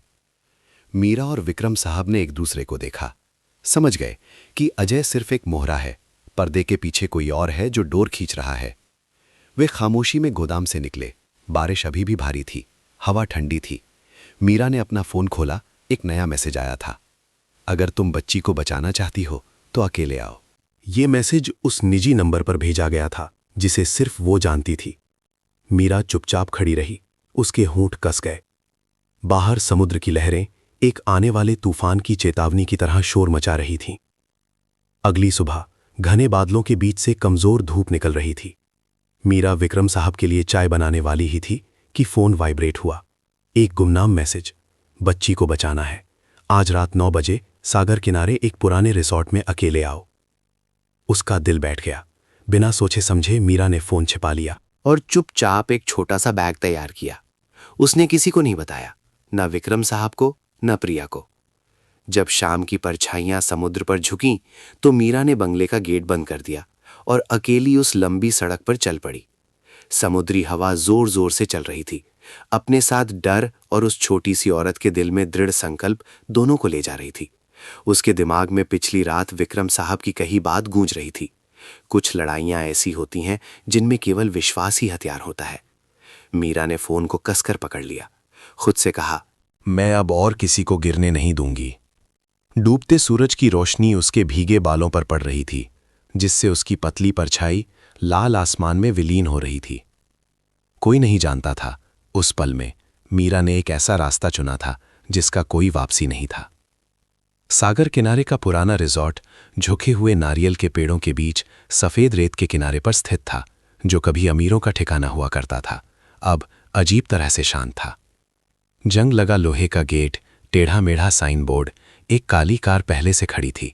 उसकी हेडलाइटें धुंधली रोशनी डाल रही थी। एक काले सूट में एक आदमी बाहर निकला। एक शब्द भी नहीं कहा, बस उसे पीछे आने का इशारा किया। मीरा ने शांत रहने की कोशिश की, लेकिन उसने अपना बैग कसकर पकड़ रखा था। ऐसा महसूस हो रहा था जैसे कोई उसका दिल भींच रहा हो। लकड़ी के घर का दरवाजा बंद था। जब उस आदमी ने उसे खोला तो नमी और सिगरेट के धुएं की मिलीजुली गंध आई। धुंधली रोशनी में अजय वहां बैठा था, कुर्सी पर झुका हुआ। उसकी आंखें बर्फीली थीं। मैं किसी को नुकसान नहीं पहुंचाना चाहता, उसने सपाट आवाज में कहा। मुझे बस विक्रम साहब से शेयरों पर साइन करवाना है। मीरा ने सीधे देखा। आप एक बच्चे का अपहरण करते हैं और कहते हैं कि आप किसी को नुकसान नहीं पहुंचाना चाहते? वो फीकी हंसी हंसा, सिगरेट का धुआं छोड़ते हुए। बिजनेस में जो कमजोर होता है वो मर जाता है। मैं बस अपनी रक्षा कर रहा हूं। मेज पर अजय ने फोन की स्क्रीन खोली, जिसमें अनन्या को एक कांच के कमरे में बंद दिखाया गया था। मीरा ने अपनी चीख रोकी, शांत आवाज में कहने की कोशिश की, मैं तुम्हें वो चीज दिलाने में मदद करूंगी जो तुम चाहते हो, लेकिन तुम्हें यह सुनिश्चित करना होगा कि बच्ची सुरक्षित रहे। तुम्हें लगता है कि मैं तुम पर विश्वास करूंगा? उसने आंखें से कोड़ी, उसकी आवाज में तिरस्कार था। विश्वास करने की जरूरत नहीं है, लेकिन अगर आप कुछ हासिल करना चाहते हैं तो अपनी आखिरी बची इंसानियत को बनाए रखें। वो चुपचाप उसे देखता रहा, जैसे ये पता लगाने की कोशिश कर रहा हो कि क्या सच है और क्या झूठ। मीरा ने चतुराई से अपने बैग में फोन को रिकॉर्डिंग मोड पर स्विच किया और जीपीएस के माध्यम से गुप्त रूप से अपनी लोकेशन भेज दी। उसने कमरे में चारों ओर देखा। उसे दीवार के कोने में एक छिपा हुआ कैमरा और समुद्र की ओर जाने वाली एक छोटी खिड़की दिखाई दी। उसके दिल में एक उम्मीद की किरण जगी। आप ये सब करके क्या हासिल करेंगे? मीरा ने पूछा। उसकी आवाज धीमी लेकिन दृढ़ थी। अजय ने झुककर होठों पर मुस्कान लाई। पैसा और बदला। विक्रम साहब ने मेरा सब कुछ छीन लिया, मैं बस वही वापस ले रहा हूं जो मेरा होना चाहिए था। आप गलत हैं, मीरा ने जवाब दिया। उसकी आंखें चमक उठीं। लालची व्यक्ति को कभी भी पर्याप्त नहीं मिलता। लालच एक अथाह गड्ढा है, जितना दूर जाओगे निकलना उतना ही मुश्किल होगा। अजय का चेहरा काला पड़ गया। वो उठा और उसके पास आया। मुझे सिखाने की कोशिश मत करो बच्ची। जैसे ही वो पास आया, मीरा का फोन वाइब्रेट हुआ। टूटी हुई स्क्रीन पर एक मैसेज चमका, मैं आ रहा हूं। अजय ने तुरंत पहचान लिया और उसके हाथ से फोन छीनने के लिए दौड़ा। मीरा ने बहादुरी से उसे वापस खींचने की कोशिश की, जिससे स्क्रीन फर्श पर गिरकर टूट गई। वो चिल्लाया, तुमने मुझे धोखा देने की हिम्मत की। फिर उसने उसकी कलाई पकड़कर उसे जोर से मेज पर पटक दिया। मीरा ने संघर्ष किया। उसके पैर ने कुर्सी को उल्टा कर दिया। उसने चाकू उठाया, स्टील की चमक कौंधी। मैंने तुम्हें चेतावनी दी थी, अजय ने गुर्राते हुए कहा। फिर भी तुम इसमें क्यों पड़ी? मीरा चिल्लाई। अगर तुम में थोड़ी भी इंसानियत बची है तो एक बच्चे को बड़ों के लालच की कीमत चुकाने मत दो। उस पल अजय का चेहरा रुक गया, उसकी आंखें तेजी से झपकी। बस 1 सेकंड की झिझक में मीरा ने मेज पर पड़ी थोड़ी सी रेत पकड़ी और सीधे उसके चेहरे पर फेंक दी और भाग गई। दरवाजा खुला। गेट के बाहर कार का हॉर्न बजा। विक्रम साहब और तिवारी जी तेज बारिश के बीच अंदर आए। हाथापाई शुरू हो गई। अजय ने पागलों की तरह चाकू चलाया, मीरा को मारने की कोशिश की। विक्रम साहब ने चाकू का वार सहा, खून बहने लगा। मीरा जोर से चिल्लाई और तिवारी जी के साथ मिलकर उसे काबू में किया। दूर से पुलिस का सायरन गूंज रहा था। नीली लाल बत्तियां भीगे नारियल के पेड़ों पर चमक रही थीं। पुलिस ने अजय को ठंडी रेत पर हथकड़ी लगा दी। लेकिन जब उन्होंने उस कांच के कमरे का दरवाजा खोला जहां अजय ने कहा था अनन्या को रखा है, तो वहां केवल खालीपन था, ना कोई रोना, ना कोई परछाई। जमीन पर बच्चे की छोटी गुड़िया पड़ी थी। मीरा ने कांपते हुए उसे उठाया। गुड़िया के नीचे एक कागज का टुकड़ा था जिस पर कांपते हुए अक्षरों में लिखा था, किसी पर विश्वास मत करना, उसकी मां पर भी नहीं। समुद्री हवा खिड़की की दरार से आई। तेज झोंके ने कागज को उड़ाकर सबके पैरों पर गिरा दिया। विक्रम साहब ने उन शब्दों को देखा। उनकी आंखें धीरे धीरे गहरी हो गईं। समुद्र में गड़गड़ाहट एक और आने वाली लहर की चेतावनी की तरह गूंज रही थी। पुलिस के जाने के बाद बंगले में खामोशी छा गई। विक्रम, मीरा और तिवारी जी खाली कमरे के सामने चुपचाप बैठे थे, जहां छोटी गुड़िया अभी भी टाइलों पर पड़ी थी। उसकी निर्जीव आंखें जैसे सब कुछ देख रही थीं। मीरा ने धीरे से गुड़िया उठाई। नीचे का कपड़ा थोड़ा फूला हुआ था। उसने सावधानी से उसे खोला। एक छोटी सी चाबी एक मुड़े हुए कागज के टुकड़े में रखी थी। कांपते हुए अक्षरों में लिखा था, पुराना तहखाना, जहां से सब कुछ शुरू हुआ। तीनों ने एक दूसरे को देखा। किसी ने कुछ नहीं कहा, लेकिन उनकी आंखों में एक अशुभ पूर्वाभास था। मीरा के दिमाग में प्रिया की कही बात गूंजी। मैं कभी किसी को नुकसान नहीं पहुंचाना चाहती थी, बस मैं इतनी मजबूत नहीं थी कि उसका विरोध कर सकूं। शायद प्रिया इन सब के पीछे कुछ और छिपा रही थी। तिवारी जी ने छत की ओर देखा और गहरी सांस ली। बुराई अक्सर अकेले नहीं आती, ये डर से पैदा होती है। मीरा ने अपनी मुट्ठी भींच ली। अगर ऐसा है तो अब हमें इसका सामना करना होगा। तहखाना रसोई में पुरानी ईंट की दीवार के पीछे था, जहां बहुत समय से कोई नहीं गया था। विक्रम साहब ने टॉर्च से रोशनी की। प्लास्टर की परतें उखड़ रही थीं, जिससे एक जंग लगा लोहे का ताला दिखाई दे रहा था। मीरा ने चाबी लगाई। एक क्लिक के साथ ताला खुल गया। दरवाजा खुला और नमी और ठंडक की गंध बाहर आई। वे लकड़ी की सीढ़ियों से नीचे उतरे। हर कदम भारी था। धुंधली रोशनी धूल भरी दीवारों पर पड़ रही थी, जिसमें काले धब्बे और मकड़ी के जाले दिख रहे थे। सीमेंट के फर्श पर कुछ पुराने लकड़ी के बक्से, फटे कागज और एक बंद लकड़ी का बक्सा था। विक्रम साहब ने झुककर धूल की परत को धीरे से साफ किया। टॉर्च की रोशनी में एक पुरानी तस्वीर सामने आई। प्रिया अजय के साथ खड़ी थी। बगल में एक और आदमी था, पुरानी शाखा का मैनेजर, जो बिना किसी कारण के गायब हो गया था। मीरा ने पास में पड़े कागज के टुकड़े को उठाया। लिफाफे के कोने पर एक लाल मुहर थी। उसने उसे खोला। अंदर विक्रम साहब के नकली हस्ताक्षर वाला शेयर हस्तांतरण अनुबंध था। हे भगवान, मीरा ने कहा। विक्रम साहब ने कागज को कसकर पकड़ लिया। उनकी आवाज भर्राई हुई थी। तो ये सब यहां से शुरू हुआ। सीढ़ियों पर तेज कदमों की आवाज आई। प्रिया नीचे भागी। उसके बाल बिखरे हुए थे, चेहरा पीला था। इसे मत खोलो, ये मेरी गलती है। मुझे नहीं पता था कि बात इतनी आगे बढ़ जाएगी। विक्रम साहब मुड़े। उनकी आंखें गुस्से से भरी थीं। तुमने मेरे नाम पर साइन किए, तुमने उसके साथ मिली भगत की। प्रिया रो पड़ी। मुझे धमकाया गया था। अगर मैं ऐसा नहीं करती तो वो बच्ची को नुकसान पहुंचाता। मेरे पास कोई और रास्ता नहीं था। मीरा ने आगे बढ़कर संयमित आवाज में कहा, अगर आप सच में पछता रही हैं तो हमें अनन्या को बचाने में मदद कीजिए। किसी को भी एक बच्चे को औजार के रूप में इस्तेमाल करने का अधिकार नहीं है। प्रिया ने कांपते हुए सिर हिलाया। आंसू बह रहे थे। मीरा ने झुककर लकड़ी का बक्सा खोला। ढक्कन खुला। अंदर एक ऑडियो रिकॉर्डिंग थी।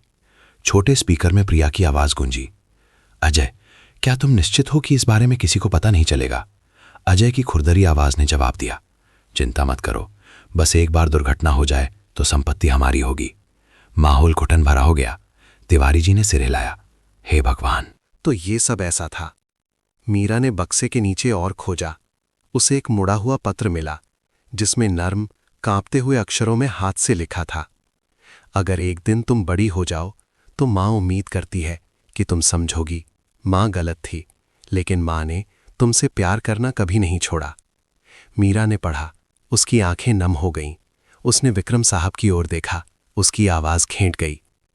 शायद वो पूरी तरह से बुरी नहीं है। कौन सी माँ अपने बच्चे की रक्षा नहीं करना चाहेगी? विक्रम साहब चुप रहे, उनके दिल का घाव जो इतने सालों से रिस रहा था जैसे फिर से खुल गया हो। एक लंबे समय के बाद उन्होंने धीरे से कहा, हमें प्रिया को ढूंढना होगा। अगर उसके पास अभी भी वो चीज़ है जिससे अजय को सबसे ज़्यादा डर लगता है, तो वही अनन्या को बचाने की कुंजी होगी। अचानक ऊपर से एक जोरदार धमाके की आवाज़ आई। धूल गिरने लगी, टॉर्च बुझ गई। मीरा चिल्लाई, सावधान! विक्रम साहब ने उसे एक तरफ खींच लिया। मलबा गिरा, धुआं भर गया। जब सीढ़ियों से रोशनी वापस आई तो प्रिया गायब हो चुकी थी। दीवार पर केवल लाल पेंट से टेढ़े मेढ़े अक्षरों में लिखा था, खून का कर्ज खून से चुकाना होगा। तिवारी जी का चेहरा पीला पड़ गया। क्या कोई अभी भी हमारे हर कदम पर नजर रख रहा है? मीरा का फोन अचानक वाइब्रेट हुआ। उसने उसे खोला। एक छोटा वीडियो भेजा गया था। स्क्रीन पर अनन्या को एक ठंडे गोदाम में बंधा हुआ दिखाया गया। उसकी आंखें डर से बड़ी थीं। प्रिया की गहट गहट आवाज आई, मुझे मत ढूंढो, मैं अपनी बेटी का ख्याल खुद रख लूंगी। मीरा ने अपने होंठ काट लिए, आंसू बहने लगे। नहीं, उसने फुसफुसाया। वो खुद उसे नहीं बचा सकती। वो विक्रम साहब की ओर मुड़ी। उसकी आंखें दृढ़ थीं। मैं जाऊंगी, चाहे ये एक जाल ही क्यों ना हो। मुझे उस बच्ची को बचाना होगा। बाहर गड़गड़ाहट एक अंतिम लड़ाई में उतरने वाले व्यक्ति के कदमों के लिए एक चेतावनी की तरह गूंज रही थी, जहां अपराध और प्रायश्चित के बीच की रेखा केवल एक पतले धागे की थी। बारिश की मोटी मोटी बूंदें कार की खिड़की पर हजारों सुइयों की तरह बरस रही थीं। मीरा स्टीयरिंग व्हील पकड़े बैठी थी। उसकी आंखें सामने की सड़क पर थीं, जहां स्ट्रीट लाइटें धुंधली चमक रही थीं। विक्रम साहब बगल में बैठे थे। उनका चेहरा गंभीर था। उनकी आंखें चिंता से लाल थीं। तिवारी जी पीछे की सीट पर बैठे थे, नेविगेटर को कसकर पकड़े हुए। उनकी आवाज खुरदुरी थी। प्रिया का आखिरी सिग्नल शहर के बाहरी इलाके में पुराने कोल्ड स्टोरेज के पास था। मीरा जवाब देने ही वाली थी कि फोन की घंटी बजी। एक कांपती हुई महिला की आवाज स्पीकर में गूंजी, अगर तुम बच्ची को बचाना चाहती हो तो अकेले कोल्ड स्टोरेज में आओ। मीरा स्तब्ध रह गई। ये प्रिया की आवाज थी। तहखाने से निकलने से पहले तिवारी जी की कही बात उसके दिमाग में गूंजी। कभी कभी लोग तभी जागते हैं जब वे खाई के किनारे खड़े होते हैं। मीरा ने स्टीयरिंग व्हील को कसकर पकड़ लिया। उसका दिल तेजी से धड़क रहा था। वो जानती थी कि आज रात जीवन और मृत्यु, सच और झूठ के बीच की सीमा हो सकती है। विक्रम साहब ने खिड़की से बाहर देखा। उनकी आवाज भर्राई हुई थी, बस उम्मीद है कि इस बार हम बहुत देर से नहीं पहुंचेंगे। कार धीरे धीरे एक लाल मिट्टी की सड़क पर मुड़ी। दोनों तरफ घने रबर के जंगल थे। हेडलाइटें पेड़ों पर पड़ती हुई परछाइयां बना रही थीं। बारिश और तेज हो रही थी। हवा खिड़की की दरारों से सीटी बजा रही थी। जब कोल्ड स्टोरेज दिखाई दिया तो कमजोर पीली रोशनी एक मरने वाले प्राणी की सांस की तरह टिमटिमा रही थी। मीरा ने इंजन बंद किया, दरवाजा खोलकर नीचे उतरी। गीली जमीन कीचड़ से भरी थी। हर कदम गहरा धंस रहा था। पुराना लोहे का दरवाजा चरमराते हुए खुला। आवाज डरावनी लग रही थी।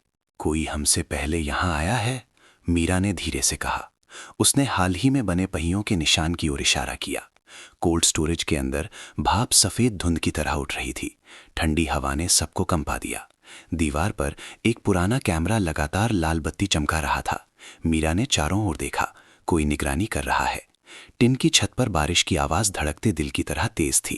अंधेरे से प्रिया बाहर आई। उसका चेहरा पीला, कपड़े भीगे हुए। उसके हाथ में एक चमकता हुआ फोन था। उसकी आवाज कांप रही थी। मेरे पास कोई और चारा नहीं था। अजय ने मुझे तुम लोगों को बुलाने के लिए मजबूर किया। बच्ची हॉलवे के अंत में ठंडे कमरे में है, लेकिन उसने हर जगह बारूदी सुरंगें बिछाई हैं। विक्रम साहब पास आए। गुस्से से उनकी आवाज कांप रही थी। तुम्हें साफ साफ बताना होगा, नहीं तो हम सब और बच्ची भी मारे जाएंगे। प्रिया रो पड़ी। मैं नहीं कर सकती। वो कैमरे से देख रहा है। अगर मैंने धोखा दिया तो वो विस्फोट कर देगा। मीरा ने दोनों को दृढ़ता से देखा। मुझ पर विश्वास कीजिए, मैं बच्ची को बचा लूंगी। वे ठंडे हॉलवे में चले। हर कदम पानी में डूब रहा था। आवाज एक बुरे सपने की तरह गूंज रही थी। तिवारी जी पीछे टॉर्च लेकर चल रहे थे, फुसफुसाते हुए। अंत में कुछ आवाज है। मीरा उस ठंडे कमरे में भागी। अनन्या सिकुड़ी बैठी थी। उसके होंठ नीले पड़ गए थे। माँ, मुझे ठंड लग रही है। बच्ची की आवाज कमजोर थी। मीरा ने पास में पड़े एक लोहे की छड़ से ताले पर जोर से मारा। धातु की तेज आवाज गूंजी। दरवाजा खुला। उसने अनन्या को उठाकर कसकर गले लगा लिया। अचानक पीछे से एक खुरदरी हंसी की आवाज आई। एक और कदम और पूरा गोदाम फट जाएगा। अजय प्रकट हुआ। उसका चेहरा थका हुआ, आंखें लाल थीं। उसके हाथ में एक छोटा रिमोट कंट्रोल था, जिस पर एक लाल बत्ती चमक रही थी। विक्रम साहब आगे बढ़े। अगर तुम में थोड़ी भी इंसानियत बची है तो बच्ची को जाने दो। अजय फीकी हंसी हंसा। इंसानियत? मैंने उसे उन सालों के साथ दफना दिया जो तुमने मुझसे छीन लिए। मीरा ने अनन्या को कसकर पकड़कर उसे सीधे देखा। किसी ने तुमसे कुछ नहीं छीना, तुमने बस खुद को नफरत में दफना दिया। वो चिल्लाया। उसकी आवाज ठंडे स्थान में गूंज रही थी। मैं बस मान्यता चाहता था और उसने सब कुछ ले लिया। अजय के हाथ कांप उठे। उसकी आंखें लाल हो गईं। अचानक प्रिया पीछे से आई। उसकी आवाज भर्राई हुई थी। अगर तुम चाहते हो तो मेरी जान ले लो। बच्ची को छोड़ दो। अजय रुक गया। उसके चेहरे का रंग बदल गया। उसकी आंखों में नफरत और दया के बीच संघर्ष चल रहा था। मीरा ने मौके का फायदा उठाकर रिमोट कंट्रोल पर लात मारी। एक क्लिक की आवाज आई। चिंगारियां निकलीं। बिजली प्रणाली में शॉर्ट सर्किट हुआ। बत्तियां बुझ गईं। कमरे के कोने में धुआं और छोटी आग लग गई। विक्रम साहब ने मीरा और अनन्या को दरवाजे की ओर खींचा। तिवारी जी पीछे पीछे आए। एक छोटा धमाका हुआ। धुआं भर गया। जब वे मुड़े तो उन्होंने देखा कि प्रिया धुएं में गिरी हुई है। अजय गायब हो चुका था। मीरा वापस जाना चाहती थी, लेकिन विक्रम साहब ने उसका हाथ पकड़ लिया। नहीं, गोदाम गिरने वाला है। उसने अपने होंठ काट लिए। आंसू बारिश के साथ मिल गए। प्रिया दीदी, आपने अपनी कीमत चुका दी है। कार बारिश में तेजी से चली गई। मीरा ने रियर व्यू मिरर में देखा। बिजली आसमान को चीर रही थी। कोल्ड स्टोरेज की छत पर एक परछाई चुपचाप खड़ी थी। हाथ में एक छोटी सी यूएसबी थी। उसने सिर उठाकर ठंडी हंसी हंसी। मीरा ने धीरे से फुसफुसाया, बुराई अपने आप पैदा नहीं होती, ये लालच और चुप्पी से पोषित होती है। लेकिन आज रात ये अभी भी मरने को तैयार नहीं है। भोर एक तूफान भरी रात के बाद धीरे धीरे हो रही थी। कमजोर रोशनी खिड़की से आ रही थी। मीरा के थके हुए चेहरे पर पड़ रही थी। वो कुर्सी पर चुपचाप बैठी थी। अनन्या उसकी गोद में थी। सांसें कमजोर लेकिन नियमित थीं। हॉलवे में विक्रम साहब पुलिस से बात कर रहे थे। उनकी आवाज खुरदरी थी। उनकी हर बात दरवाजे की दरार से मीरा के कानों में पड़ रही थी और उसका दिल बैठा जा रहा था। बुरा सपना खत्म हो गया था। लेकिन मीरा को लग रहा था कि सच्चाई अभी पूरी तरह सामने नहीं आई है। विक्रम साहब की बूढ़ी आंखों में उसे चिंता के अलावा कुछ और भी दिख रहा था, एक गहरा पश्चाताप। प्रिया की वीडियो में कही बात फिर से गूंजी। अगर उसे यूएसबी में जो है वो मिल गया तो सबको पता चल जाएगा कि असली धोखेबाज कौन है। मीरा को धुएं और आग के बीच प्रिया द्वारा उसका हाथ कसकर पकड़ने का क्षण याद आया। उसकी आंखों में डर और पश्चाताप दोनों थे। अब वो छवि उसके दिल में एक सुई की तरह चुभ रही थी। कांच की खिड़की के बाहर विक्रम साहब कांपते हुए उस छोटी सी काली यूएसबी को पकड़े हुए थे जो पुलिस ने उन्हें दी थी। भोर की रोशनी उनके चेहरे पर पड़ रही थी। अब वो एक शक्तिशाली व्यवसायी नहीं, बल्कि एक ऐसा व्यक्ति लग रहे थे जिसने सब कुछ खो दिया हो। तिवारी जी अंदर आए। उनकी आवाज धीमी थी। मुझे ये अजय के जैकेट में मिला। शायद वो इसे किसी के लिए छोड़ना चाहता था। विक्रम साहब ने कुछ नहीं कहा, बस सिर हिला दिया। उन्होंने यूएसबी को कंप्यूटर में लगाया। स्क्रीन जली और शब्द दिखाई दिए। सच्चाई ये नहीं है कि कौन सही है, बल्कि ये है कि कौन स्वीकार करने की हिम्मत करता है। मीरा ने धीरे से गला साफ किया। ऐसा महसूस हुआ जैसे वो कुछ अविश्वसनीय देखने वाली है। पहली आवाज अजय की खुरदरी भारी आवाज थी। मैं विक्रम साहब को एक अच्छा इंसान मानता था। जब तक मुझे ये पता नहीं चला कि उन्होंने अवैध भूमि हस्तांतरण का मामला छिपाया था, जिससे सैकड़ों मजदूर बेरोजगार हो गए। विक्रम साहब स्तब्ध रह गए। मीरा ने मुड़कर देखा। उनके हाथ कांप रहे थे, उनके होंठ हिल रहे थे, लेकिन कोई शब्द नहीं निकल रहा था। अजय ने आगे कहा, उसकी आवाज़ भर रही हुई थी। मैं धोखा नहीं देना चाहता था, लेकिन उन्होंने ही हमारे विश्वास को धोखा दिया। प्रिया सिर्फ एक मोहरा थी जिसे हस्ताक्षर करने के लिए मजबूर किया गया, और मैंने गलत रास्ता चुना। मीरा ने धीरे से फुसफुसाया। तो प्रिया सिर्फ एक शिकार थी। विक्रम साहब ने सिर झुकाया। उनकी आवाज़ खुरदरी थी। मैंने सोचा कि मैं कंपनी की रक्षा कर रहा हूं। मुझे नहीं पता था कि मैं दूसरों को खाई में धकेल रहा हूं। उसने उन्हें धीरे से देखा। गलती मानना प्रायश्चित का पहला कदम है।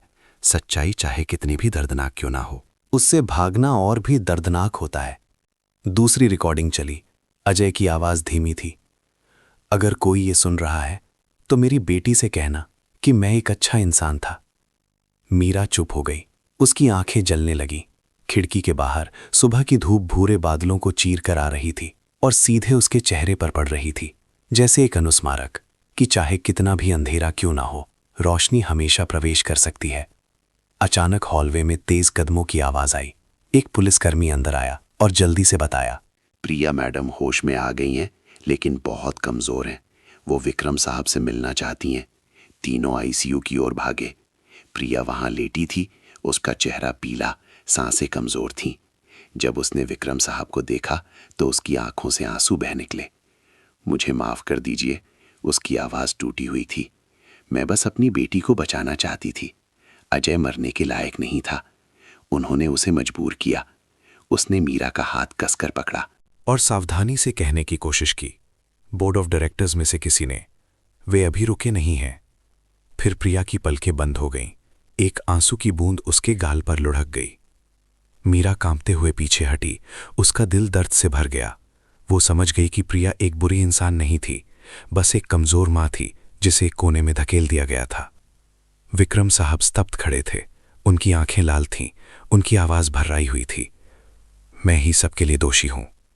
मीरा ने मुड़कर धीरे से कहा, झूठ का धागा जितना खींचो उतना ही कसता है, लेकिन अगर उसे काटने की हिम्मत हो तो कम से कम सांस तो ले सकते हैं। पुलिस ने फाइलें वापस दी। सत्यापन के परिणाम आ चुके थे। प्रिया मैडम निर्दोष थीं। अजय साहब विदेशी शेयर धारकों के एक समूह द्वारा एक अधिग्रहण की साजिश का शिकार थे। उन्होंने कंपनी पर कब्जा करने के लिए उसकी नफरत का फायदा उठाया। विक्रम साहब कुर्सी पर गिर पड़े, दोनों हाथों से सिर पकड़ लिया। पहली बार उस आदमी के आंसू गिरे जो खुद को मजबूत मानता था। मीरा बगल में बैठ गई। उसकी आवाज हवा जैसी हल्की थी। सच्चाई सूरज की तरह है, उसे छिपाया जा सकता है लेकिन मिटाया नहीं जा सकता। महत्वपूर्ण यह है कि हम उसे देखने की हिम्मत करें।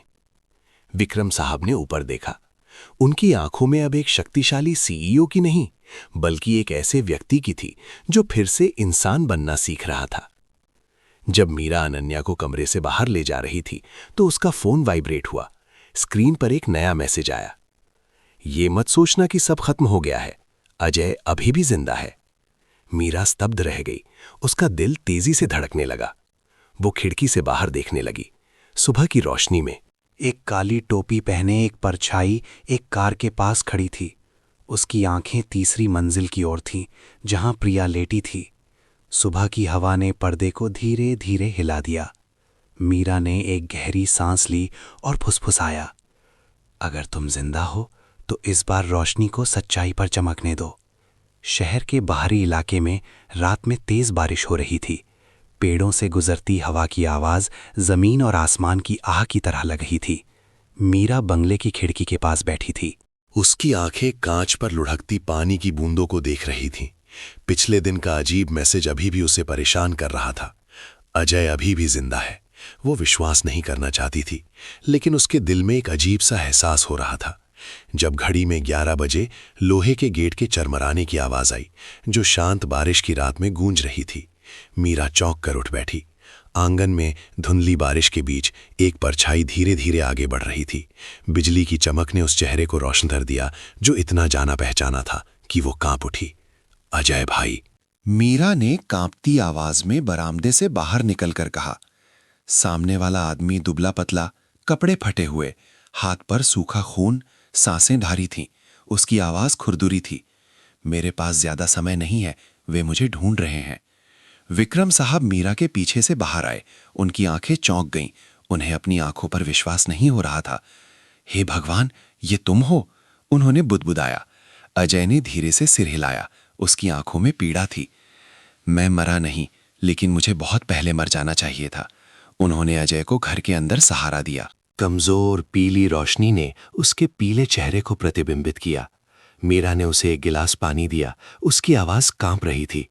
उस रात तुम गायब हो गए, तुम्हें किसने बचाया? अजय ने नीचे देखकर धीरे से जवाब दिया। अंधेरे में एक व्यक्ति, उसने मुझे बचाया, लेकिन मुझे छिपने और सही समय का इंतजार करने के लिए मजबूर किया। मेरे पास वो चीज है जिससे उन्हें सबसे ज्यादा डर लगता है, कंपनी में हेरफेर करने वाले पूरे गिरोह का डेटा। विक्रम साहब ने अपनी मुट्ठी खींच ली। उनकी नसें साफ दिख रही थीं। इसके पीछे कौन है?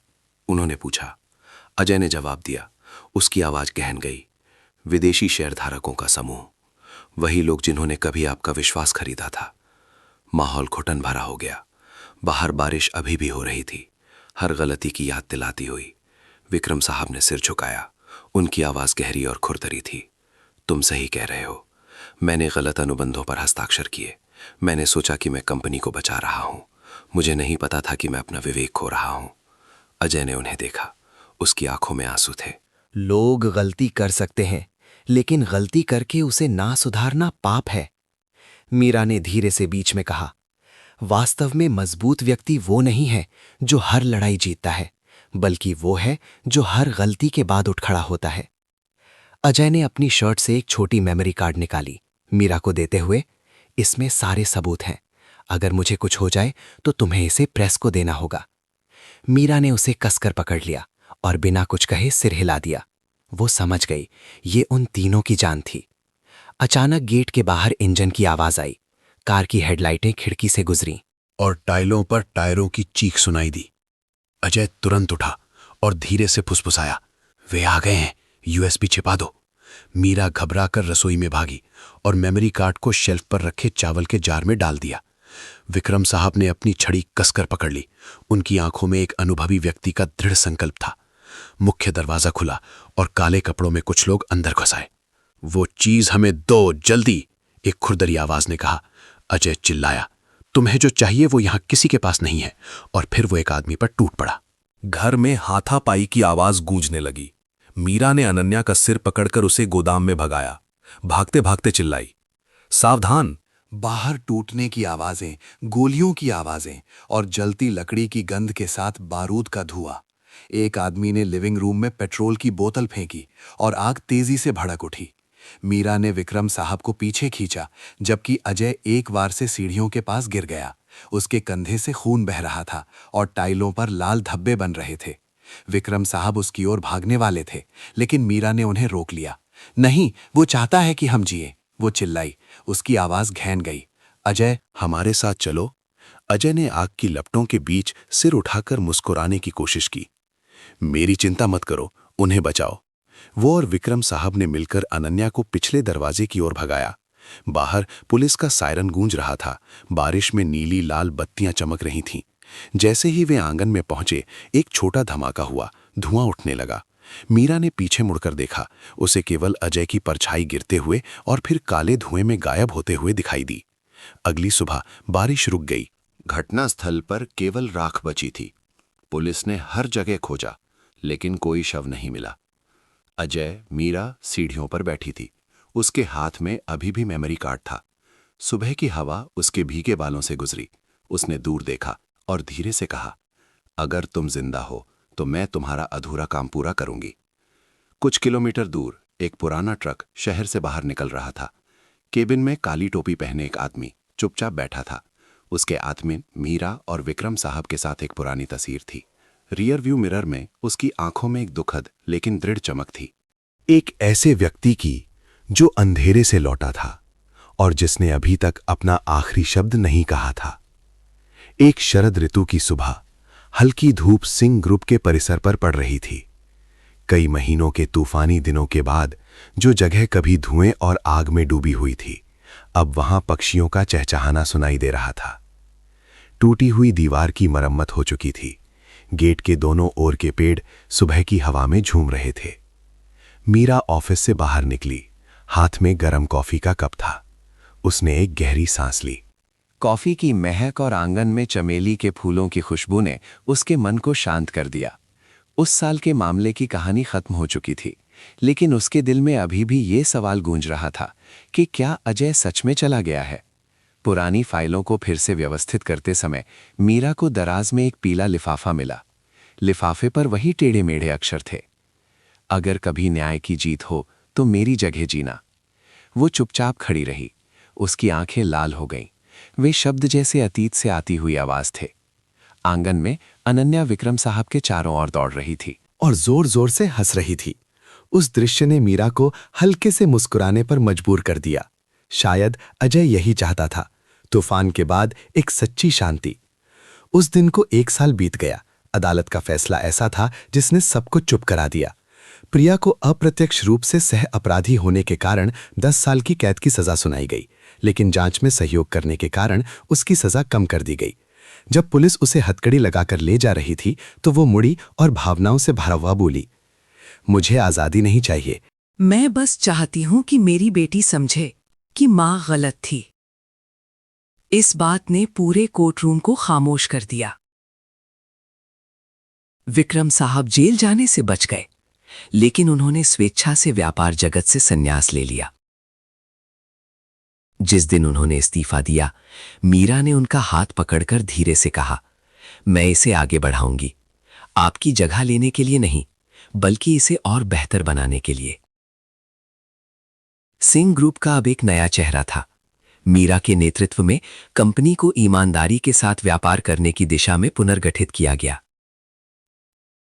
लोगों के लिए सभी कर्मचारियों के साथ अपनी पहली बैठक में उसने स्पष्ट रूप से कहा, अगर कोई व्यवसाय नैतिकता नहीं बनाए रख सकता तो चाहे वो कितना भी अमीर क्यों ना हो, वो केवल अस्थायी है।